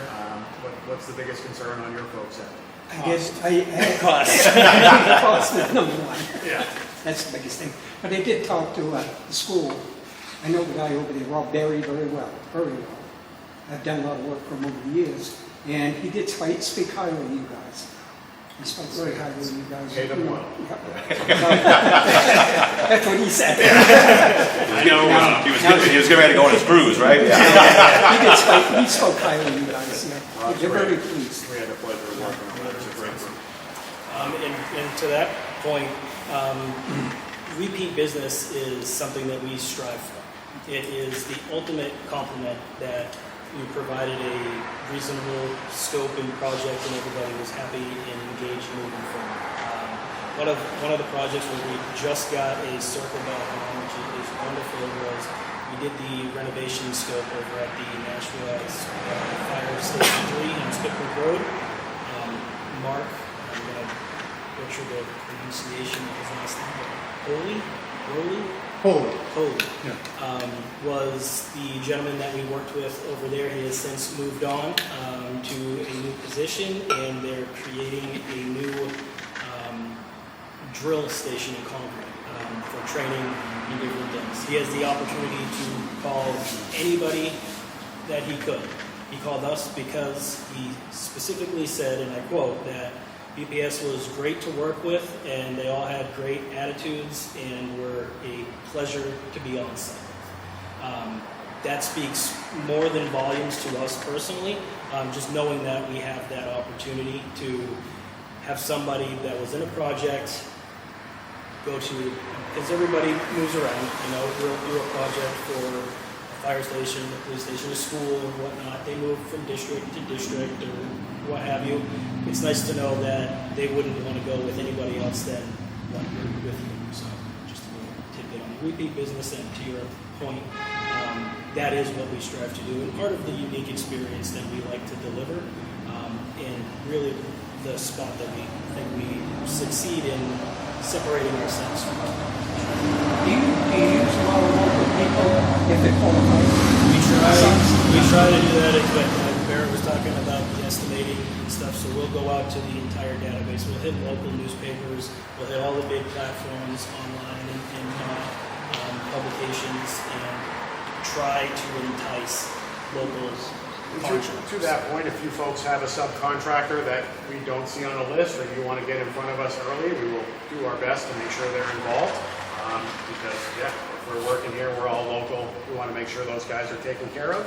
And we're certainly always looking to make new friends, but we do have a great pool of contractors from the area. Like I said, we work in Winnisquam, we work in Guilford, a lot of guys right around from the area helping out there. So that being said, if someone's from out of town and they got a smoking deal and you're worried about costs, maybe we go with them. But that's why we have those conversations beforehand, before we just decide who we want to sign up. But yes, we would love to keep it as local as we can if the project comes. I got a strange question about the tech center. Yeah, absolutely. I didn't know if that's got nothing to do with it. Did it come out on time? Because it seemed like it went a whole lot longer than I thought there was some grant funding constraints that had to be done and walked through on certain dates so they could get certain money. Did that go in the timeline? We did hit the budget. I believe we got out and started a little later than we anticipated, but the goal was always to finish up before school. They were awarded all their grant funds. We had a full CO by the time school started. So we added a connector without adding schedule, which is always fun. So It sounds like it was down to the wire. It was close. It was close, yeah. Certainly when we signed them up, we didn't go into the connector blindly and say, we have to order new steel, we have to order storefront that is. What's a connector? So between Like a vestibule? exactly, Yeah, it's a hallway. So originally that was supposed to be open, Yeah. and it was shown at one point closed. After we had shown a price, and we go, oh, we like that. And we go, yeah, what you do? So we figured out how much it would cost, and put it on the wish list. And then I knew how much time I needed to get it done, and I said I was able to vet out the project, or we were. So it wasn't me. I just walk around drinking coffee if you ask the guys in the field. But we were able to identify when we needed to start that, while still balancing me, the contractor, at risk, doing that without a change order. So we balanced that, and we were able to complete it on time before school started. So, but yes, it was certainly close, but that's the fun of it. I'm curious what the general vibe is of the townspeople. What have you guys been sort of getting? It's too expensive. Yeah. Why do we need a new station? Why do you? Yeah, you've Why got do all we this need nice two equipment and great professional, well-trained firefighters, and they show up. We're able to give them all the equipment they need. So why do we need a new fire station? Why do we need two? There is some, it's the cost more, I don't know if there's much vibe, and we don't need it. If most people who know our station. Well, I like the comment, because we sit here and go, all right, there are those who wouldn't vote for it if it was free. There are those who don't think you need it. There are those who, if it was only one station in Tilton, wouldn't vote for it. If there was one station in Northfield, they wouldn't vote for it. But I like yours. There are those people that didn't even know there was a vote. Yeah. So it's certainly And those are missed yes votes, right? Yeah, certainly targeting those people, informing them so they can make a decision. But no voters are typically the loudest. So I think it's really just. But there's a pulse. Usually there's good information in there. So it's really leaning on you folks and what you're hearing, and getting into a budget that seems appetizing for people. So that's why we get into those estimates early, so we can identify cost and figure out if we need to start looking for less, or if we're in a good spot. So that's why we like to. It's been a time for the convention now, but the district has been at this for many, many years and has had many different proposals and many different attempts at many different sites. Part of the failure was cost, part of the failure was one time or the others. And at the end of when it fails, there's improvements, and it was never going to be cheaper than it is right now. And that's the sewer commission. You got kick your can down the road, and a $2 million project is now $4 million, right? That can get the vote in one. So that's a message that's been difficult for us to land. Last two stations, we finally got to the two-station concept. Everybody that's sat at this table here today says you need to leverage those, because your subs are going to bid on an aggregate, a bigger project, and get better traction, better bids, better synergies, better mobilization. You know, so part of the narrative has to be it's never going to be cheaper than it is right now. Because I know the station they were built were way too much, but they were much bigger and involved taking this all down and total, you know, scope. So we really kind of tightened the belt as far as scope, you know, footprint, everything. But to land the message that a two-station is still, we need to build something. We need to get this going because you're not going to be able to go to the taxpayers 10 or 15 years from now and get another bite of the apple. You're just not. You're hanging on anything at all. So, and it's tough because Northfield wants to build a PD, Tilton build a PD, that's on that committee. The highway garage does improvements, the transfer station does improvements. The county has got improved, you know, so it's no, I knew it was, well, when we meet with the selectmen, we hear that there's county stuff going on. So, you know, we're just trying to figure out what's going on with the towns and the school district. Because, again, we were competing in a way for protection. The school district budget runs away from all of us. So, landing that message of we really do need to, you know, for the next 50-year plan has to involve a presence at each location. And that's our job. Right. And the call volume is not going down. Right. Certainly is. Everywhere's, I went back to where I lived when I grew up, and there was 5 of us on the street, and now there's like 100. So people are certainly finding us and moving up here. And to your point, there are yes votes in town, so there is new stuff going up. So I think to your point of we've dialed everything back, because I know some of the early plans were more extravagant. So everything's dialed back. This kind of fits the needs of both, and construction does only get more expensive as we all walk through Home Depot and see the cost of plywood goes up every week, it seems like. So, but there's certainly yes voters in town, and we're lucky to be part of the opportunity to find them and get them on your field start. I have another strange question. We've asked it a few different ways, but it's a little more focused. How many owners and what's your head count? We're trying to figure out who's, you know, size and, you know, capacities. So the majority owners, you saw it in the video, there was the gentleman on an arm. Right. That's Keith McVeigh, Barry Salta, and Kevin Gruber. Those are our majority owners. Yeah. We are all minority owners, us three, and those are that's your owner capacity. And then So six. We're very leading by design before he goes into our No, stuff. Keith, the president, is also a lead estimator, so he's wearing 2 hats. Barry Salta is also a project manager, so he's wearing 2 hats. Kevin is the VP of all field operations, so he oversees. So we don't have an assistant PMs. I'm your guy from day one, start to finish. So, you know, we're leading by design in the office, and then our field is. We fluctuate right around 25 to 30 people. That's a mix of superintendents, carpenters, some laborers aspiring to be carpenters. So we have some horsepower in case we need to help out with gap work or make a push on site. But typically we keep a heavy involvement with subs, and that way we have more hands to keep things on schedule, but are willing to help out. I mean, one of the things we talked about is if we can break ground in 28, what other projects of yours will be competing with the resources and not, and get everybody some stuff. So I'll figure it out.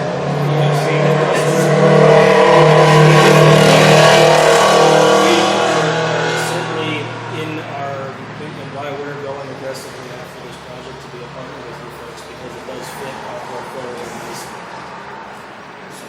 Knowing that there's work to be had, we will certainly, hopefully, show a vested interest in our pricing, show the competitors, but we went after it aggressively to try to show that it is a good project for us to fit in our schedule as well.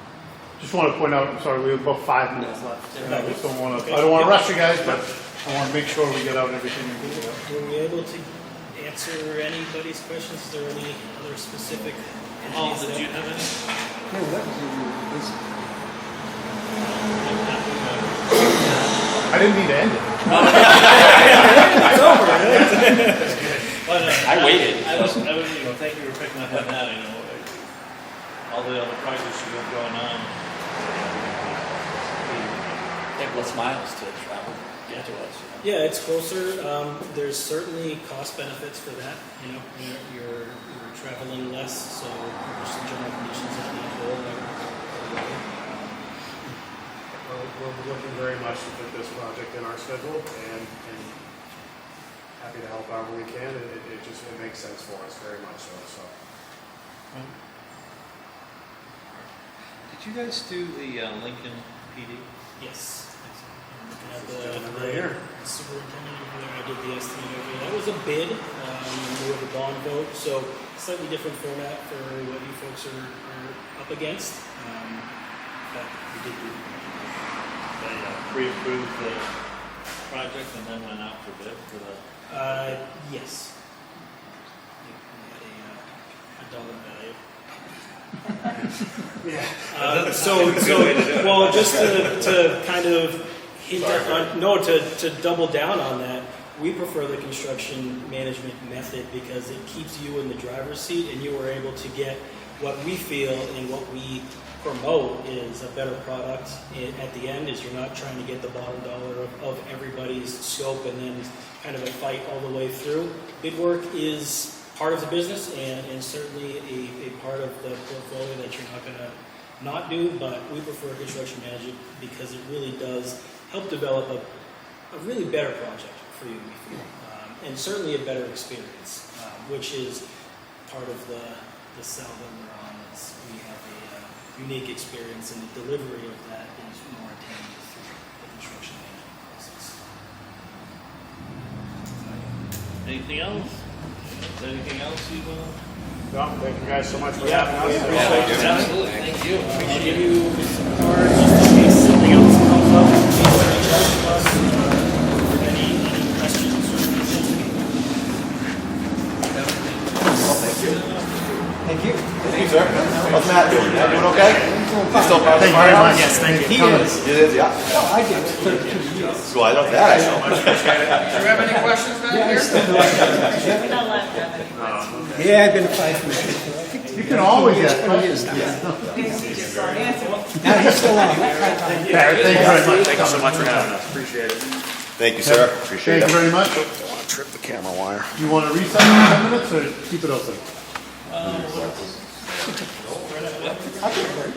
right, Thank you so much for having us. Appreciate it. 5:50 or so, we're going to take a recess. Shut that off. Oh, I just want to, that way we won't video. Fire Department Commissioners meeting of August 13th, 2026, we're at the Parksville Station. We're coming out of recess at 6 p.m. And now we're being joined by folks from Millstone Construction. Sort of what we're doing is you answered a lot of our questions in the response. So we're going to open it up to you to go over whatever information you would like, or a conversational thing, and we'll ask questions as we go and have a section at the end for questions. If we start though, for the record, introduce yourselves. And then hopefully through the conversation we'll cover all the questions that we have. And We can kick it off. First of all, I want to thank everybody for having us here. We're very excited. I'm Brian Garris. I'm one of the principals and project managers at Milestone Construction. I've been with the company close to 28 years now, and was involved with the PD project in town. Been watching this one for a few years, and going back and forth, and when it popped up again, we were very excited to put our name in the hat. My name's Matt Bollier. Son of the captain up there with the same last name. Take a look to make sure he wasn't related to me. I've been with Milestone for 24 years. I'm a project manager. superintendent, phasing into some general superintendent duties as well with the company. Worn pretty much every hat you can think of in the company, worked my way up through, started as a carpenter and various other things. In fact, the first project that I actually ran here was over at Tilton School. When we did 2 projects simultaneously, we did the academic building and a dorm up there, which, oh God, been a part of 18 years ago anyways now. It's brand new, but it was. Yeah. It seems like we just built. Seems like we just did it, but yeah, and I think Brad Over was the chief at the time. Was he the chief or the fire prevention? Yeah. Maybe he was brought fire prevention. I Yeah. knew he was the guy who did all the inspections, Yeah. so I kind of expected he was the chief. But yeah, that was He was the chief at one point. Okay. Yeah, not, I don't think that, yeah. So we agree. I love to keep things open. If there's things we talk about, and you want to jump in and ask a question, do it while we're there. Again, we've had pretty good experience in town. We enjoy, we're right in Concord, so we're very close. You would see a lot of hands-on. A little bit on Milestone, we're modeled a little differently. A lot of the upper managers and senior PMs are all partners in the company. There's a handful of us that are come through the ranks. But the company originally was started in 1988. Frank LeMay was one of the founders. He is still around. We've evolved and all of us have come up. But we're a very hands-on company. So the team you see here today is going to be the team that helps you get it on vote and the team that gets it through to build the construction. So the day we finish, this same example is what we did with the police station. That was a lot of night meetings and planning to get it to those meetings and get it approved, and then it was the fun work was to build it. And that was an excellent project. We've got a few in-company carpenters, laborers, but we don't really strive to do a lot of the self-perform, that type of stuff. We like to get the competitive bidding, get all of that sucked out, so you're getting that edge on the market with that stuff. Our biggest values as a company and the things we like to get involved in up front, early estimating. We build all of our estimates from scratch. We don't work off of a computer program, so we build those as we go through, and then we just kind of update those budgets as we go through the steps. So we make value engineering decisions along the way to hit target budgets or the way we think we need to do, we're updating that along the way. So we do have a pre-construction package that we put in there. I mean, for us, a lot of that is mostly just covering some of the initial labor to do some of that stuff. But our goal here is to help you get this over the line and get to construction. So the way it was structured was, there was a construction and then a pre-construction if it had to go the extra year, and then the way we see it. We work on a team approach, so again, myself, Matt, David Baer is one of our other partners. He's our current general superintendent. He's actually in Florida this week, so he wasn't able to attend, but Matt was coming with us. But we're on the phone with each other all the time. You're, again, not going to be put out in the field with a different crew, people that aren't familiar. So things that are discussed tonight, things that are discussed at the meetings, things that are discussed at town meeting are carried through with the same people. It's just the way we've always done it.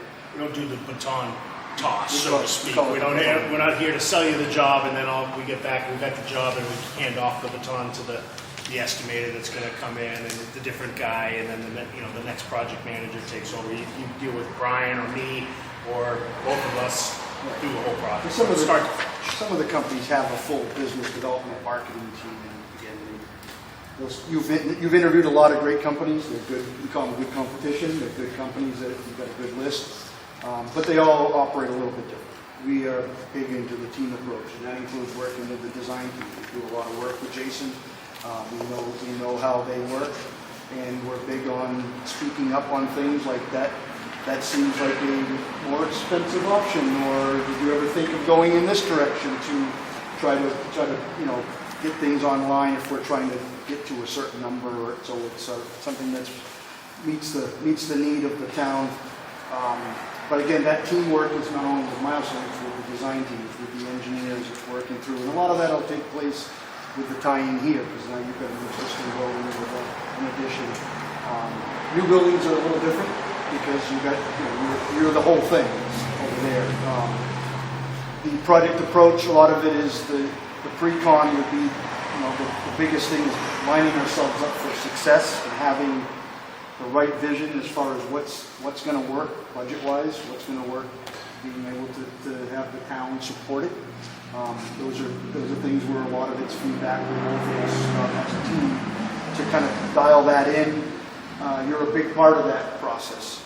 We've always said that the town, we've been in interviews or in positions where the town was trying to kind of have the construction manager sell it to the town. And that's not always a good look from the towns, and they want the town to sell it and be part of it, but the construction team's there to support a lot of that backup and the design piece of it. So the successful ones we've seen is where there's a true team effort with everybody, owner and design and contractor on board.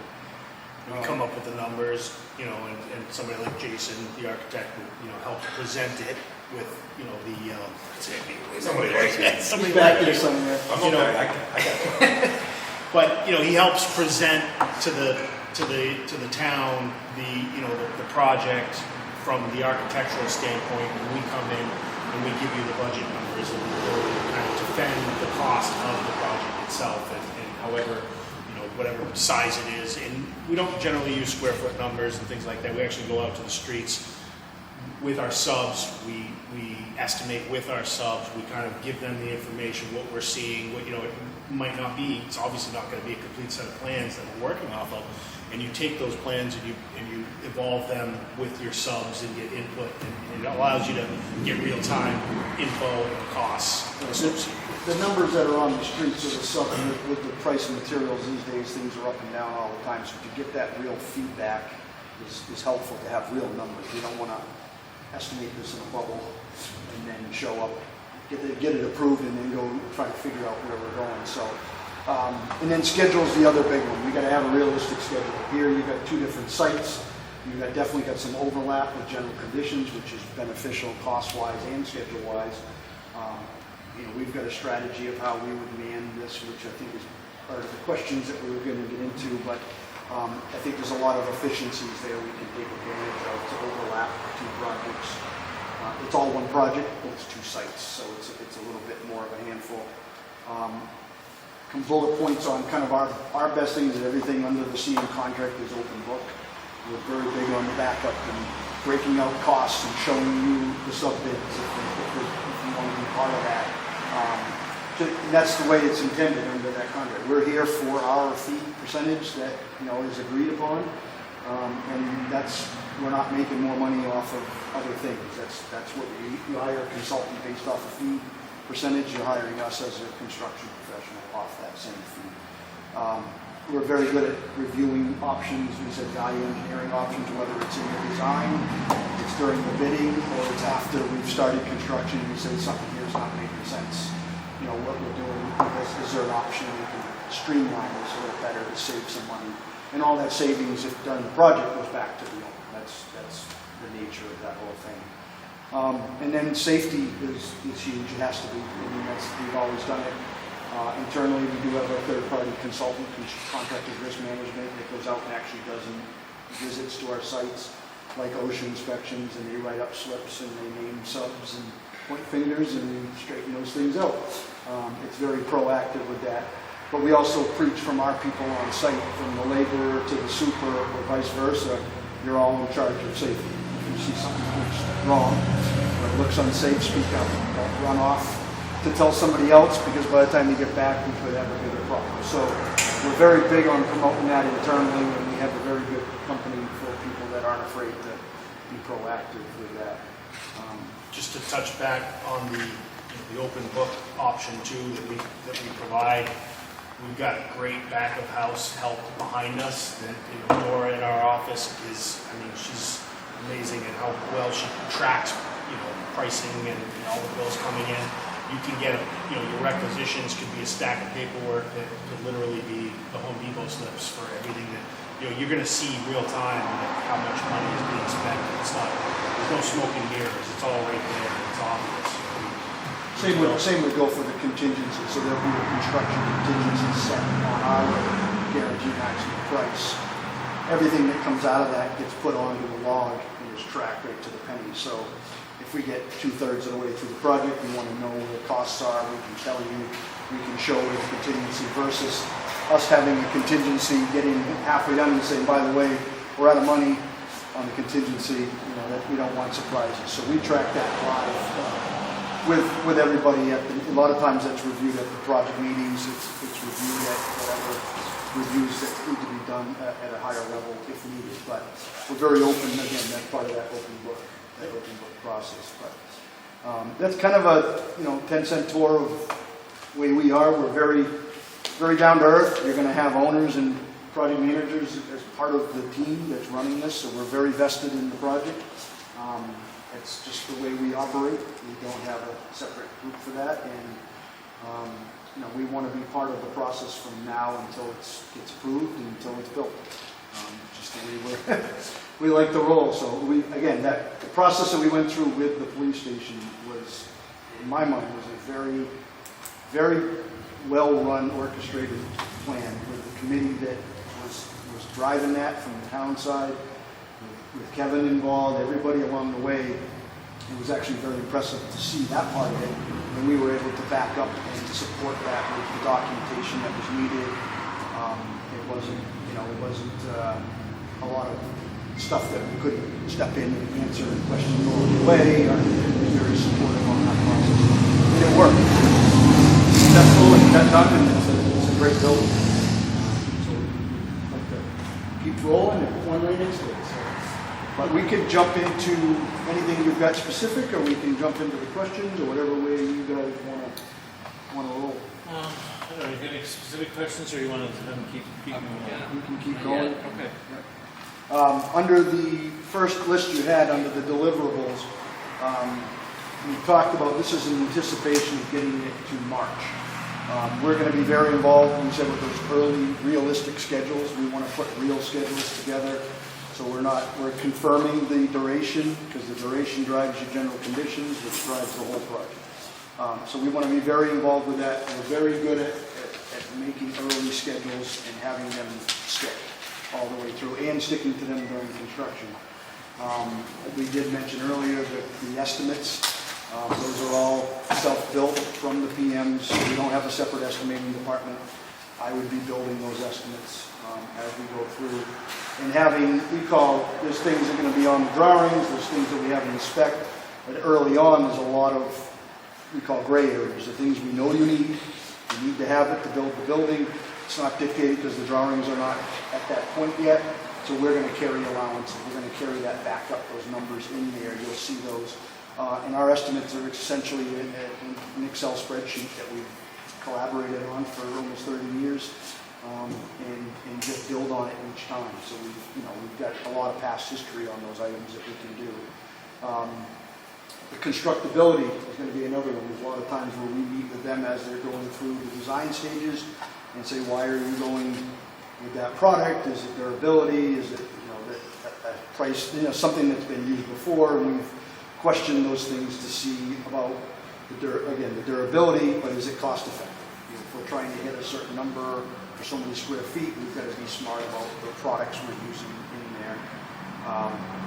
Budget updates, reconciliation, construction schedule, we can update that as we refine. A lot of it, as we change the design or we update the design pieces, it might affect the schedule, because we may be able to go faster if it's a different product that can be installed quicker. Those are all things we can do. Long lead items, transformers, things that we're hearing that are a year out. A couple of years ago, those were the biggest talk, was you couldn't get a transformer for a year. Yeah, I think since COVID, I think we've really adapted to try and figure out what is the beginning of a project, what are those long lead items, because everything changed after COVID, and things aren't just stocked on the shelves anymore, and a lot of stuff you've got to really search for. Plan into your project schedule, like when are you going to see those things? You've got to lean into the engine, the electrical subcontractor and say, I really need these submittals right out of the gate. We've got to get these things going. So you're going to see a lot of that information get flushed out in the beginning phase, in this planning phase, because you have bullet points that you'll be able to bring up and say, these are going to be long lead items. We need to make sure we're pushing on those as we go. So. Yeah, a lot of times we've actually worked with the electrical engineer very early on to say, okay, can you at least size the service for the building? so we know what size transformer it is. And then we go to the power company and say, this is what we think we're gonna get. Can you get our name on one now? Because a lot of times they'll put one aside. If you were invested in, we're buying in. We did that with Beaver Meadow Golf Course in Concord. That was very early on. We had 2 transformers there because they were doing snowmaking off one and the buildings off the other. And they were actually able to acquire those because they said the same thing. It's going to be a year for a transformer. Well, let's go get them. We sized them, got it into them. They went and bought them and put them in the yard for us. So we've had those sitting there for 6-8 months now. And they're getting set hopefully this week, if not Monday. So those are things that are, if all of a sudden you get behind on an item like that, you can have the building sitting there waiting with no power. So those are big items to get on. And then the other thing would be the construction information related to the public meetings and then preparing for the pre-vote, those informative sessions and being there. I did one in Bristol over a town hall thing they were working on, and somebody wanted to, speak up and talk about door hinges for 20 minutes. And we did, and we had a good time, and there was a difference between a Home Depot one and one that I get commercially. So we had a good discussion, and then it ended up going through and got approved, and we went forward and did the project. But everybody's got different questions and different focuses on what makes sense. So we're there for that. Included in the fee and work that would be performed by others. So basically anything under project meetings, estimating, constructability reviews, value engineering, scheduling, a lot of things we've talked about are all part of the fee. And there's some stuff that under the project management, general conditions is going to break down your superintendent, your project manager, your admin fees. Those are all on that spreadsheet that we send. And that spreadsheet that we send as our general conditions is clipped right out of our main estimate. We just basically abbreviate it, and I build that based off of an assumed duration and an assumed budget. You have to have a target to kind of dial that in. But as that is adjusted and things move around, we dial it in, we can make those adjustments. But another thing Matt talked about briefly was the subcontractor outreach. We kind of reach out in the subs and get, when they're looking at some of this, they'll come back to us with feedback. And again, none of these subs are committed to. These are just subs that are in the industry that help us with a lot of these things for no fee. They're just helping because they have interest in the project, and eventually they know it's going to come out to bid. The more they know about the project, the more they can be on top of it. And so, yeah. So we get a lot of feedback from them. Jason, no hard feelings, but they might spec a product, and the sub comes back and says, we did that product in another job, it takes forever to get, it costs too much, it's this or that. We can have that. They can design what they feel is right. Yeah, no hard feelings. But we go way back. But those are things that are good to know, because if we're under a timeline, never mind the money, if we're under a certain timeline and the siding is 32 weeks to get, that doesn't work when we need it in 10 or 12. So those are things that we need to know up front versus get all the way through bidding, buy the job out, go, and the sub says, here's the submittal, and those are 6-8 months out. That's not going to help us with that. So that helps us with our schedule and with the project. You also get the public meeting. If you guys are having public informational meetings, you need the group to be there, answer any questions about costs, any questions about constructability. Really, I've seen there's a lot of different types of questions. You get the builder that knows enough, and he's going to be sharp and on his toes, and I did this for X amount a square foot, and how come it's this much? And we have to have the backup and give you the information that's right to be able to convey the information properly to the appropriate persons. Yeah. That's part included in that. Yeah, that will be at any of those meetings. And again, we had a number of different updates and stuff, and then we had ultimately the big meeting for the police station. That was a Saturday meeting. Kevin did his thing, and he answered a few questions to people, but it was actually pretty low key as far as the construction pricing and stuff. You want to the big thing is you don't want to stay out of the weeds with the construction pricing, because at the time you're doing that, you're kind of focusing on an overall GMP number, and again, the price of metal studs probably isn't going to change that discussion very much. So we kind of try to keep that high level, but we have the backup. We understand that we know why we price things a certain way, and we can defend that. Those are things that performed by others. Again, we just listed out things that are going to be the design, the geotechnical engineering, the structural, all the stuff that Jason's probably got on his side of the page, surveying, all those type of things. But we'll coordinate with all of those people. I don't have a problem, we like to give them feedback and understand that if they come out to do test pits on certain, which a lot of that stuff has already been proactive on. And we've had jobs where they did the test pits after we got hired, and we went out there for the days they were out there and videoed and took pictures and helped them document. So all of that that's part of, for us, that's part of being on the team. Next question was about additional costs. Should we just anticipate starting the pre-bond phase? Up till this is approved, we're in for the pre-con fee that we listed. We're not, we don't look at the pre-con fees as a big money maker for us. That's a way to get involved with the project, stay involved, help you get it through thing. Once we get to the construction, that's where we're going to get our fee.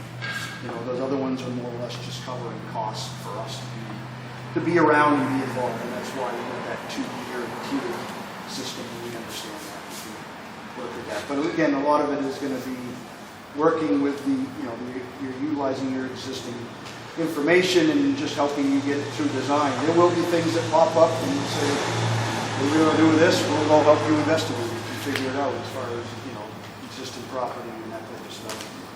You may need to, you want to get ahead on tying in with some of your design, tying in the addition, and can you send a couple carpenters out for, a day that can just investigate some elevations so that Jason's got the right information on his drawings, and that's part of what we do. Just get involved and figure it out. And we've done it like this where you have an operator. We always call this is your house. We're working in your house. So our whole goal would be to be as completely limited from coming in here, unless it's a utility thing we got to tie in. Those would be scheduled, planned, organized. We want to keep you under your operations and stay out of your way. And then when we're ready to break through, those are planned where we come in with temp petitions and come up with a plan to figure out how to keep you in operation, but also do the work we need to do.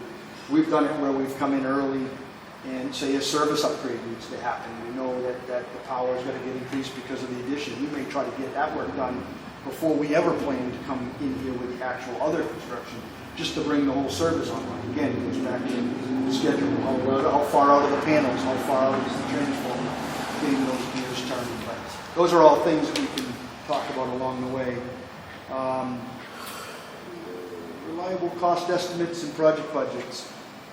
We would work very closely with Jason and his team. We need as much information as we can get to kind of dial that in. But we're very good at filling in the blanks. We know what we need to do to build this building. We're also very good at logistics as far as, okay, we're not just going to come in here and take this whole bay, this apparatus bay out of commission. We need to build that building to keep you in operation and then figure out how we cut through it. That's all part of it, because that could change the duration of the job. If we think we're just going to take over, we could get it to go quicker if we wanted to just move out of the way, but we know that's not going to happen. So we have to be able to build that schedule around that. A lot of we talk about estimates, the tracking of allowances, contingencies, escalation, assumptions on what we're talking about for estimates, being able to back those up. Reconciliate the estimates with the architect on his products. We've got to have the real numbers. A lot of this is kind of the same stuff we've been talking about.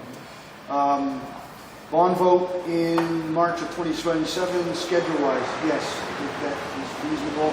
We could jump on this immediately as far as the upfront work, estimates, digging into the design with them.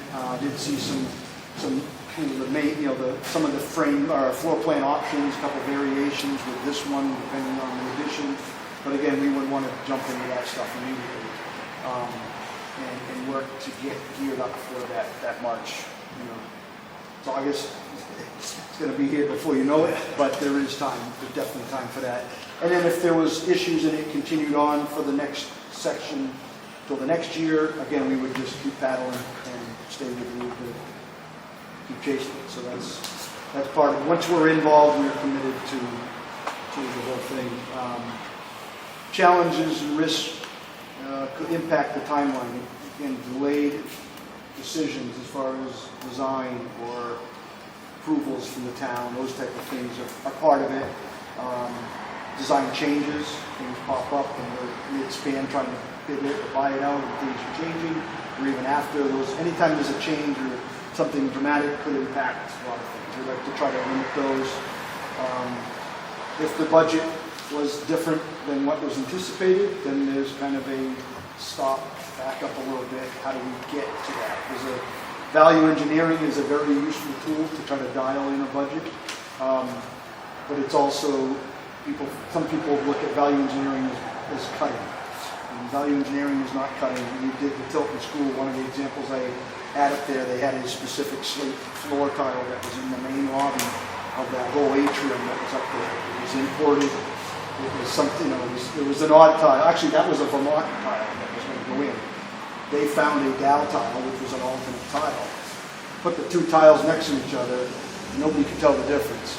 Well, one was $80,000 cheaper than the other, and then we were all, so that was the stuff they needed to get the project to even move forward. They needed to get to a budget like everybody else, and until they did, they couldn't get it. So that was a value engineering thing.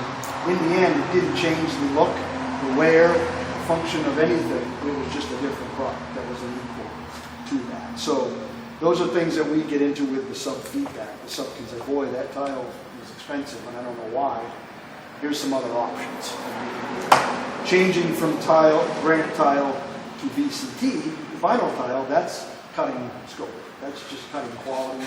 That's not what you're trying to do. You're trying to get the same quality that they are intending to design for a better place. I think another thing that's on here that I've noticed, didn't think of until now, is that might affect your timeline is like a building by committee scenario where you have, everybody wants to jump in and decide. I think that when you have a team like Jason and you've got a few select members that you're really driving your design, especially initially, I know everybody wants to be involved, but I think it's good to have a good focus on the group that you guys have selected to be part of that team so that everybody's on the same page, because I think sometimes we've done a lot of churches, and by churches you get, like, everybody in the parish wants to be like, they want to pick paint colors, they want to do, all this stuff. So it slows Jason down, when you get into that scenario, and then all of a sudden, everybody in the group is kind of running in circles, and you're trying to herd the cats to say, we need to make a decision so that we can kind of move forward, So that, I think that's an important one that I probably didn't notice here before that we didn't talk about, but it'd be good to make sure that your team is ready to be focused on making timely decisions and being part of that team. I don't think we'll be doing any granite tile. So granite tile on this thing? That's it, my vision's gone. In the granite state. I can't work. Yeah, we blew it now, no more, no granted. So. But that was an example with the police station. We'll go with The police station was a very organized building committee in the fact that they would take one of those items, they would work with the design team, what are our options, and they would make a decision. It might be the next meeting, but they would make a decision. Things did not drag, so that let the architect keep going with design. Or if they said, we're going to go with something in that discussion, so focus on this, and we'll confirm it, so that way he could still continue to design. Over there, a lot of it was square footage, and layout of rooms, and functions of rooms, and do we need that big of an armory? Can we make it smaller? Can we tighten? Those were all discussions that were just non-stop, but they reviewed it, they made decisions, and he was able to keep going. And that was one of the more organized groups that I had seen when he did that. I've been in, like he said, some of them where you're sitting in a meeting and holy smokes, your head is spinning. We've got to make the decision here. Yeah, somebody put their hand up. And That would slow down, your ability to get costs, quickly. And going back to those early budgets, the quicker he can get me something that's a little more refined floor plans and some elevations and a scope of works, a narrative with product, this is what we think we're going to do. We're wood frame or we're block or whatever with types of construction, how much structural steel, those are things that I can take and run with. The longer that gets to get to me, the longer that takes to push it. My window, my budget is usually about the same every time. It's just when I start. So that pushes us up closer. The sooner you get a budget kind of zone pinned down, the sooner you can start selling it, out there and telling people what's going on. And this is our targets. This is what we think we can do. And it spurs all kinds of other discussions, but at least it gives them they want to know details. Again, the city of Concord, is, we do a lot of projects with the city over there. The city council meetings are entertaining and you know, there's a lot going on over there. So they're very intense. And I've sat up in the front of that room and there's a lot going on. And you know, one counselor is for the project and one is not. And you get two different questions coming at you. So it's always interesting. But we've been through that a lot of times. We talked about impact on timeline. Specific steps we're taking the team to keep the project on schedule, position district in successful bond vote. A lot of that we kind of talked about. But that team has to be a team, and the jumping around, we would have the right group from start to finish on that. So we're focused. I'm not afraid to pick up Jason, the phone with Jason and say, we still getting drawings on Thursday? Are we still getting updates? Because they're going to yell at me if I don't have my budget done. And he knows. We have fun with that. But that's the stuff that we've got to hit those target dates, and we've got to keep it on track. And we're not shy. You know, we'll speak up if something's holding us up and go from there. You know, we work well together. We've done a number of projects, and we know how each other operates. And we've been through it, so it's all good. I think a lot of that is just going to be staying on top of the deliverables and regular tracking of design, budget schedule, early subcontractor pricing. Again, same things we talked about. Quick turnaround on the value engineering. If things aren't looking right, let's speak up now and figure out the best way to get there. Proposed managing of two sites for the two buildings. We've kind of looked at it as we would have one, what we call our big job superintendents that will oversee both projects. We would set that, the new building up with a full trailer type of setup. That would be kind of home base. This would be another, we'd have a small ground box type storage trailer office here. So if we have meetings, they're going to be up at the other site. But we would we would have a full-time assistant super on this job. There was another person that's very capable of running the job. They're learning and working with the more experienced super. So, but they would be a tag team on this. So if one's not down here or both aren't down here, one's at the other, and we would do it. That's a good overlap with general conditions. So you're not running it as two totally separate projects cost-wise. There's a lot there, but you're going to have some redundancy. You're going to have temp toilets at both. You're going to have storage trailers at both. But we could kind of boil that down and keep that to a minimum. And that's all part of that early phasing plan and strategy on schedule, so we can have the right numbers. And I think too that the other thing I was thinking about was the ability to be able to shift some of your sub resources back and forth, because we worked. Actually, I just thinking about the Tilton School project. We had a lot of similar subs on the main science building, the academic building, as we did. And as things maybe slowed down over here, you were able to kind of shift them. Well, we need to catch up over here. You were able to kind of move them back and forth, as opposed to, like, bringing 100 more people to get something done. You can kind of manage that, the resources a little bit. Or better. say what we did, a bunch of the guys doing a conduit, and he hits a roadblock. Yeah. He's gonna come down You're here and gonna start come down, swinging I gotta conduit. rough in I got all my this. tools. Yeah, exactly. He'll shift the man. So I think gotta pull wire it's before I ran. enticing to the subs to be able to have that. You got a crew going to Tilton Northfield. You've got work there. They're not going to be standing around twiddling their thumbs and wasting time, because they've got the efficiency of being able to. Well, all right, I'm not quite ready here, to your point, and let's go up there and see what we can get done. Where it's two sites and two buildings, but it's one project, so you can. I would still probably chase the subs to price out each building structure separately, but try to package them up so that, like the example, ABC Electrical, whoever that is trying to be on both jobs, and it's beneficial to them that they can shift manpower. When we did that, Matt was actually the superintendent on the dorm we were talking about across the street. And Mark Goldstein, another one of our partners, was building the academic building. So they did the same thing with our manpower. Hey, I got 3 carpenters, and we don't have a lot on them with this tomorrow. Can you use them over there? Instead of shipping them down to Concord, they went across the street, and if he had something, all of a sudden the truck shows up, they run over and help unload the truck. So it was a good overlap with that. Those were run as 2 separate projects, but we were able to save the difference between the two by collaborating. So, but yes, that's our overall approach. You have the same project manager for the whole thing. I'd be the senior project manager on the project. General superintendent covers all of our projects, so we would be able to cover both of those in his trips. He's typically, once or twice a week, you would see the general super coming through. So you'll look in that spreadsheet, he's gonna be a lot less hours, numbers of hours, because he's not full-time on site. I'm only limited, I only bill you for the hours that I'm working on your project. Typically, we have a certain number of hours per month that gets focused. I have 2 or 3 other projects going. My hours go to those, accordingly as needed. And that's where Dora's good at making sure she tracks all of our hours. So you don't have somebody that's just billing 100% to the job. And some other companies, they're structured differently. They have a PM that this is your job. And you're here for the 6, 8, 9 months, 10 months till it's done.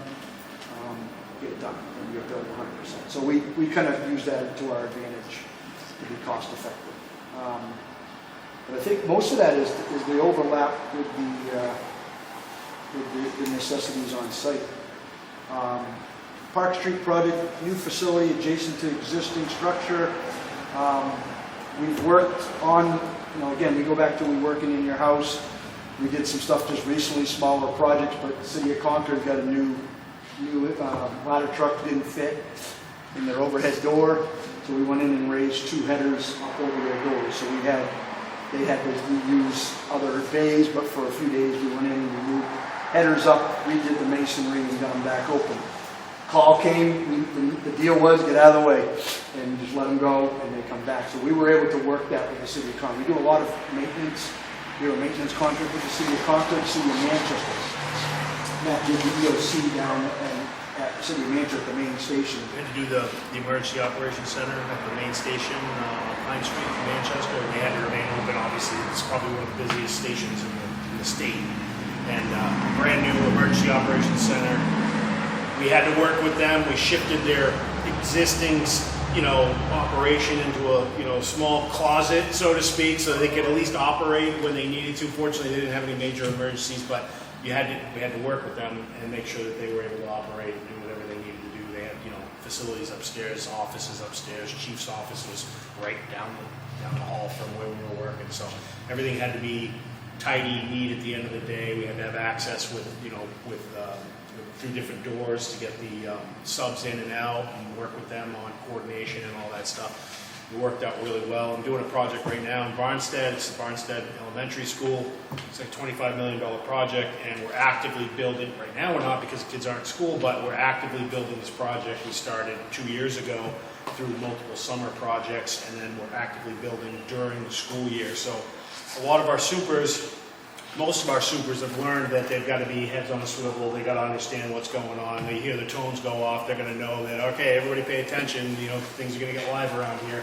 Make sure we're not standing in front of the door, like things like that. So I think a lot of our supers are really well versed in working in an environment where you have to be operational. I personally built a renovation at the Concord Food Co-op, which is right on Main Street down in Concord. And we had to stay open, so it was moving partitions every day, moving aisles of food every day to try and accommodate how we're doing construction. And it's a lot of it. You can come up with a plan and you can try to execute that plan as best you can, but in the end, until that day comes and you've got to execute that plan, you've also got to have Plan B, Plan C, and all these other contingency plans to keep things operational. So I think that's one thing that we're actually really good at doing is trying to make sure that we keep you guys in operation. Keep any of our clients, their businesses in operation. It's a little different with a fire department. Most of our clients need to continue making money at their business so they can pay for the construction. You guys got to save lives. So it's a different way of looking at it, but it's in the end it's the same thing. You got to keep you guys operational. Some of that comes down to the logistics we talked about phasing and us basically isolating ourselves so we're out of your way permanently until we need to break in to limit that window where we're a concern. If we're completely out of your hair, you can do your daily thing and we're good, but there's going to be a point with utility tie-ins and things. But we can pick dates, we can strategize on when we want to do those. And we understand that last minute things could change. So we've been down that road. But 24/7 apparatus, bays, and emergency response, we understand. Things are happening, we got to pivot when it's time. separating construction traffic and staging from your operation. We have to find areas, whether it's on-site, off-site, wherever, where we can park trucks. We got to unload trucks, we got to do that thing. But that's a relationship with the superintendent that's going to grow, and you guys come up with that plan. Maintaining critical utilities and communications. Obviously, we hit the wrong thing and you guys don't have communication, that's a pretty big deal. We got to plan ahead and avoid that type of stuff. It's not a common thing, but we're always going to be ahead of it. And then the biggest thing is communication and flexibility. Again, things change minute to minute here. And we've got to be able to do that. Matt did a project for the county courthouse in Concord, and the old historic courthouse is still in session. Is it 40 feet away or something? So we put up fences and sound blankets, and they had his phone on a messenger so that if the person recording the court could not hear what the witness was saying, text went out, we shut the whole job site down. We had like 2 minutes to shut it. And that happened a few times. Now we tried to keep it down. But we're vibrating parking lots and trying to pave and do jackhammering, and then that court clerk, if she texted the super, it was done until she texted again. So you could literally, Especially during any type of high-profile case, it was like, because they take that record gets transcribed somewhere else. If that person transcribing the record, they could throw the whole case out. So I understand. I don't want to stop you, I just want to make sure everybody has time. We got about 8 minutes left, 8 or 9 minutes. We're So, good, I think. I just want to, I'm not trying to stop you, keep We going. can just talk all day, so you stop us, tell us what you need. Well, I can burn through the rest of your questions, and then we can, I think a lot of it is kind of the same stuff, but anticipate challenges, again, unknown conditions, site space logistics, new and existing conditions, trying to make sure we meld those two together. We're really good, construction with noise, dust, vibrations, those type of things, trying to mitigate that to control the environment. Let's see, key planning, proactivity, we've done it where we've had daily check-ins with the owner staff to say every morning at a certain time we're going to give a 10-minute stand by the truck, this is what we got going on today. What do you have going on today? Let's plan ahead, whether that's a day or two ahead, but we can go. Similar projects we talked about that were there. So City of Concord overhead doors, City of Manchester emergency operations. We run into state offices down the 911 center down by Smoky Bear Lane, and they had just finished the building, but they needed the big 60-foot 911 TV screen installed and opening, so we were in there working with them. Very, very restrictive access areas, and we're able to work in there. Fire training too. Yeah, we built one of the City of Concord's fire training facility up there, the indoor facility for meetings and stuff. That was a good one. And the county courthouse, which we talked about. Public safety facility closely resembled this project. I think Tilton PD was probably our biggest one as far as very similar. Obviously, same town. Technically attached to the same site. So that's probably one of our bigger ones, but we've got other ones we've been involved with. Matt's actually was involved with personally in New Boston with the new fire station. We didn't build it. He was involved early on the town committee, on the town side of it. And he's actually on. So experience in trying to get something passed like that. So I started estimating for them. It was really a free type thing that I was doing because I'm also on the finance committee in town. I set up the voting booths. I'm on the planning, whatever. Does a couple things. And so first round of budgeting I did was $2.6 million for a new fire station, probably similar to what you guys have on the plan for up there, maybe a little bit bigger. They just built it, finished it for over $14 million. 15 years later. 15 years later. Crazy. And the only reason it passed was because they have the Air Force Station in New Boston, and they got a giant grant from the federal government. That's the only reason, because every year it failed. Every single year. But we felt it from both sides. So, and then other ones we talked about, we're familiar with the site. We just talked about a lot of it is, we're familiar with Tilton. We've been at Tilton School for off and on, depending on projects, for pushing almost 25 years, I think. Number of projects, people have changed, head of schools, we've been up there, we've been in town.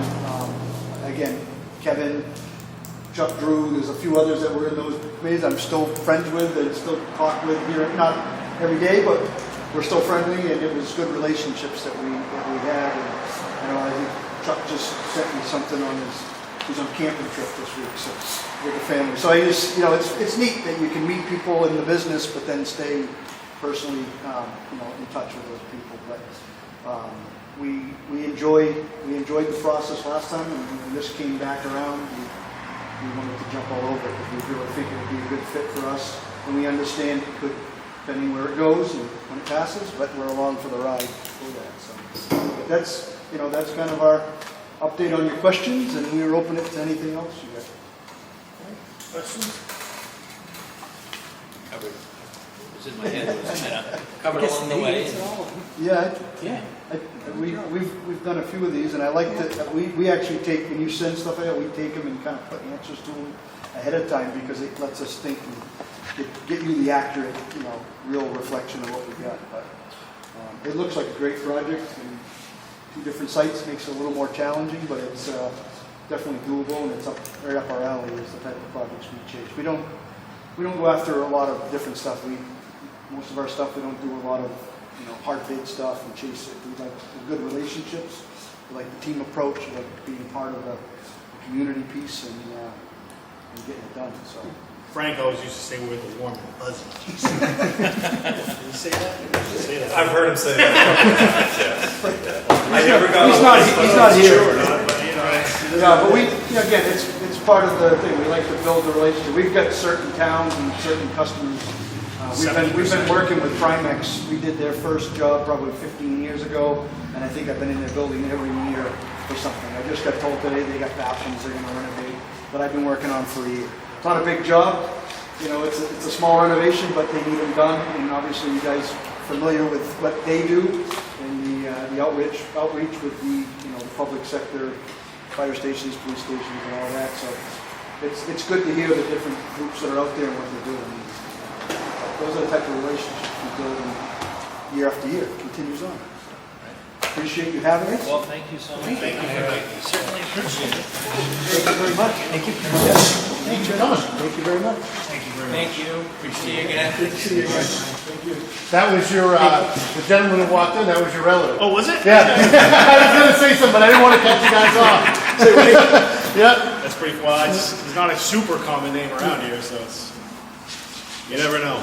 Might be related somewhere. Thank you very much. Nice to see you. Nice to meet you. Perfect. We look forward to hearing back. Thank you. I am going to take you up on that tour. Yeah, okay. At some point, I forgot my number. Thank you. Take care. I just want to take a minute and offer time for public comment. Kevin, do you have anything you want to share? Questions? No, waiting to see your process from here out. How you get from 6 to 1. Like it down to 2 like they did last time. So obviously I missed a couple.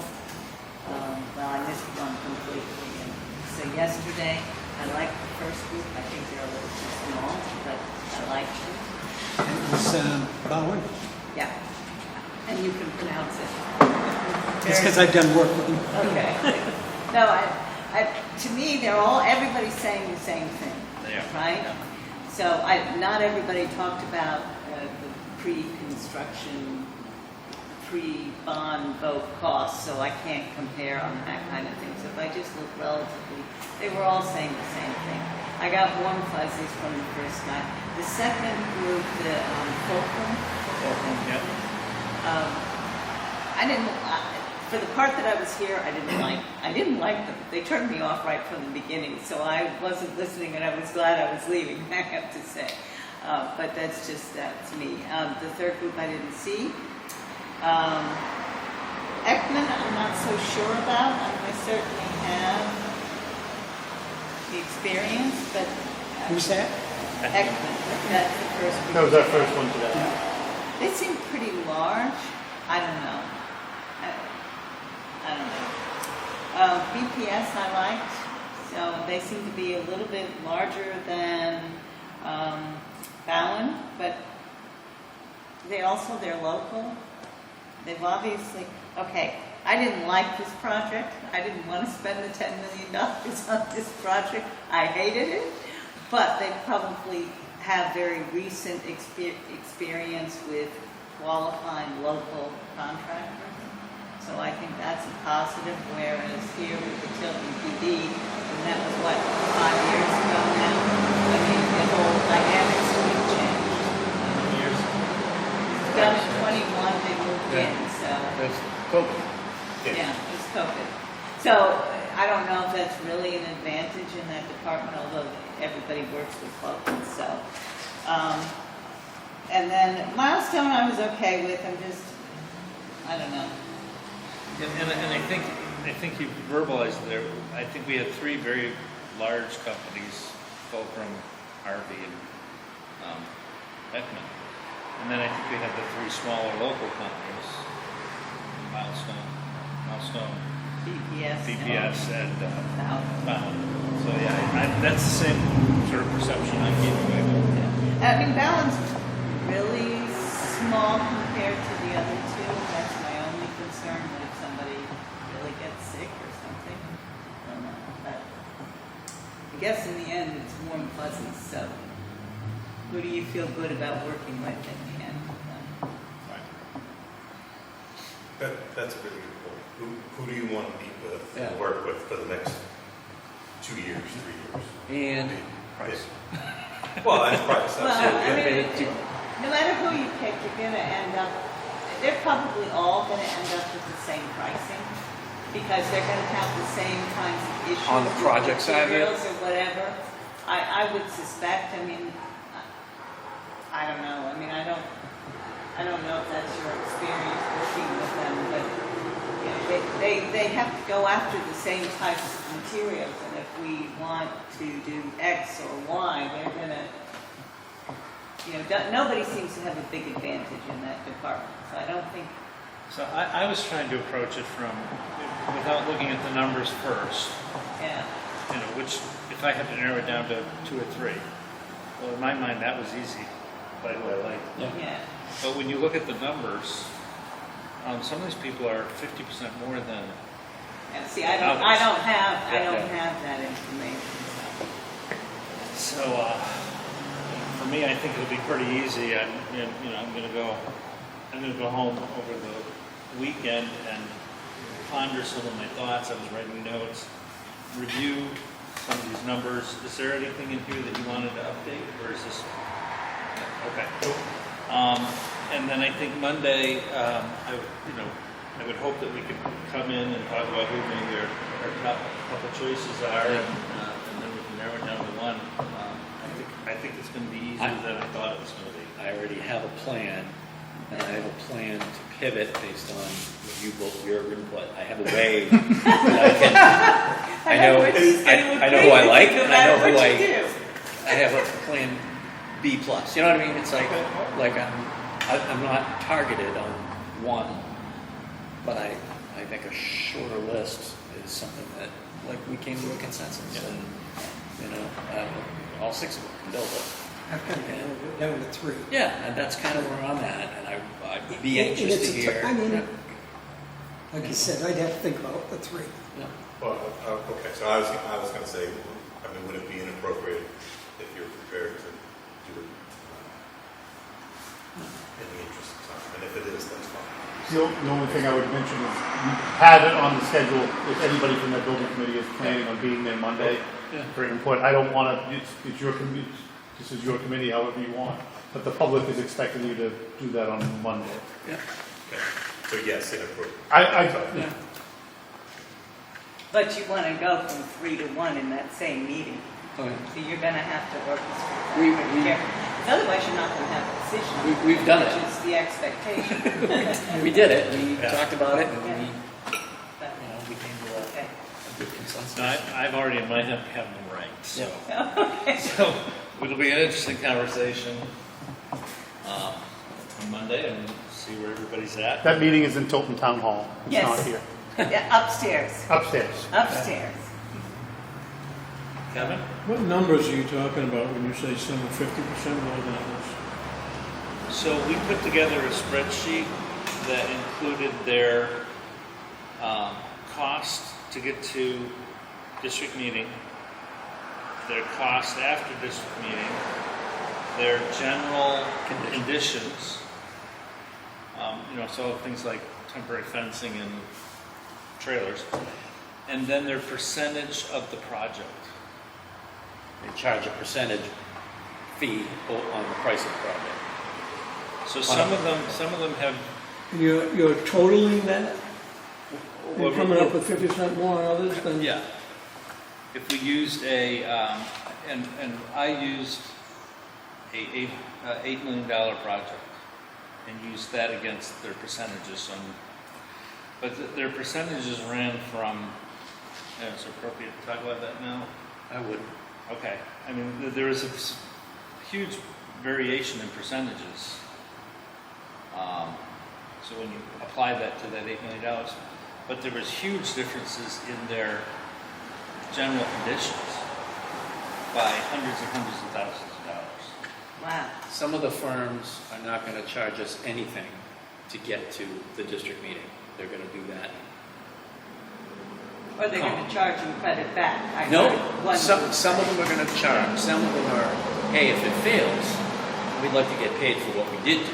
But there is a high level of confidence. I never heard that. The two that I heard from, and maybe I'm wrong, but the two that I heard, which are the two I think I'm talking about, both had a charge, but they said you'll pay only $0 if it doesn't get voted. Right? So they were basically either going to credit it against the project if it was going to get voted, or they're doing the whole upfront for free, and it's free. built into their And percentage. then another firm is going to give us a credit back after the vote Yeah. of, against the tab too. So, Anyway. in more than one instance, we could do all the work that they're talking about doing to get us to a bond vote or get us to the district meeting, and we won't have to write a check. At least one said, well, we'd like to get this, at least get paid for something, even if it fails. But they all felt very confident that they could do it to get us to a vote. And some had a walk away of, if it fails, you still won't owe us. So that was another layer of the. So then you have to recognize if they're going to take the risk on themselves, who are the ones that you think are most dedicated to work with you to get there in a positive way. Because if it doesn't, But I make no thoughts about the costing of the project itself, Yeah. because I think they're all going to go through the same set of gyrations to get us this is the best toilet you should have, and this is the best wallboard, and why, or what, and all that stuff is going to fit, and we have a designer that's, going to set some specifications, but has flexibility to say, okay, maybe it doesn't have to meet this spec, or it should have this spec. And there's certain things that have to be met for, certain reasons of, if you're going to put buildings, trucks next to living space, you have to have certain specifications on the materials that separate those areas. But there are many vendors that make many. There are many vendors that make many materials. That's what I'm here for. So, is it your intention to come to a meeting Monday night with 3 firms that you would hire, and by the end of that meeting, that will be reduced to a single firm? Yes and no. I can tell you what my plan is. My plan would be, I know who I would offer the job to, but I would also offer them the job at a price that we choose based on all that we're looking at. And if that vendor does not accept our offer to work at that price, and they say, no thanks, I have a second plan to offer to yet another vendor who is more similarly priced, that would be more likely to say, I know who I like, and I would want that person to work for a similar pricing that I've seen. And that does, due diligence that we're shopping and negotiating and trying to, if so-and-so is willing to do it for this, we like you, would you be willing to do the job for this amount? We're willing to make you this offer. And Yeah, if but the fir- then you're not coming to a decision on Monday. I am, because if that firm says no, then I could go to the next vendor that did offer that pricing, who I'm also completely comfortable with. You really don't have an answer, because you got to give the answer from Yeah. the firm. Right, but I would, So you wouldn't part have of an my answer Monday. suggestion on Monday is that when we Yeah, go to make that's the exactly offer, what I'm saying. that Yeah, we, you wouldn't have an answer Monday. You'd have to wait and see if they. or we could invite said vendor to a meeting to present the offer, or to be done email, and we could present the offer via email. And if it fails, then we could have plan B. But to answer your question, Kevin, Sure. I understood they were going to come with all 6 and narrow it down to 3 at the beginning of the meeting, and from there work on narrowing it down to 1. It doesn't take. And the first part didn't take long at all, the last time.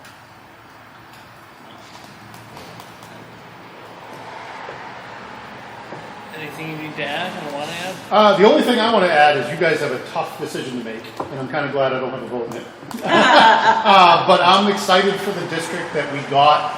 I feel like we haven't got this much buy-in from outside agencies in the previous iterations of this plan.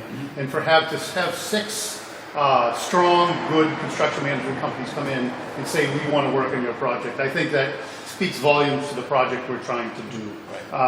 We didn't get this type of buy-in on the previous project, and I think that's, when a construction company comes in and says that's not going to happen. So I feel good for the district, I feel good for our project, and I'm glad we're getting this buy-in. I think all 6 companies would build us a great building, and I'm excited to work with whoever you guys do. I think a piece of it may be that we're choosing the construction management approach, which was not previously selected. And we had 6 construction managers here that love what they do, have done fire stations or similar projects, and also agree that the best way to do this is through construction management. So I think if we didn't get good response before, is because we weren't picking the professional's way of doing the professional job. Or I think one of them said, 75% of what they do is construction. And I think another one is even higher. Right. Could you call the town of Newfields and tell them that, please? Well, maybe we'll show up on the PowerPoint when ours is done. That I don't know. It's, I did want to ask you, most of these companies have worked with you. We've worked with every company in Buffalo. Okay. Because I'm not sure that... Some more than others. Yeah, VPS didn't mention specifically that they were in a project with you. We have, we're just wrapping up Montessori school with Barrett, with BPS up in New London. We have 2 libraries in design with BPS. I was at a meeting with Barry on Monday. And they just finished Dover Library, and we did a project, 2 projects at Spalding Academy right here in Northfield.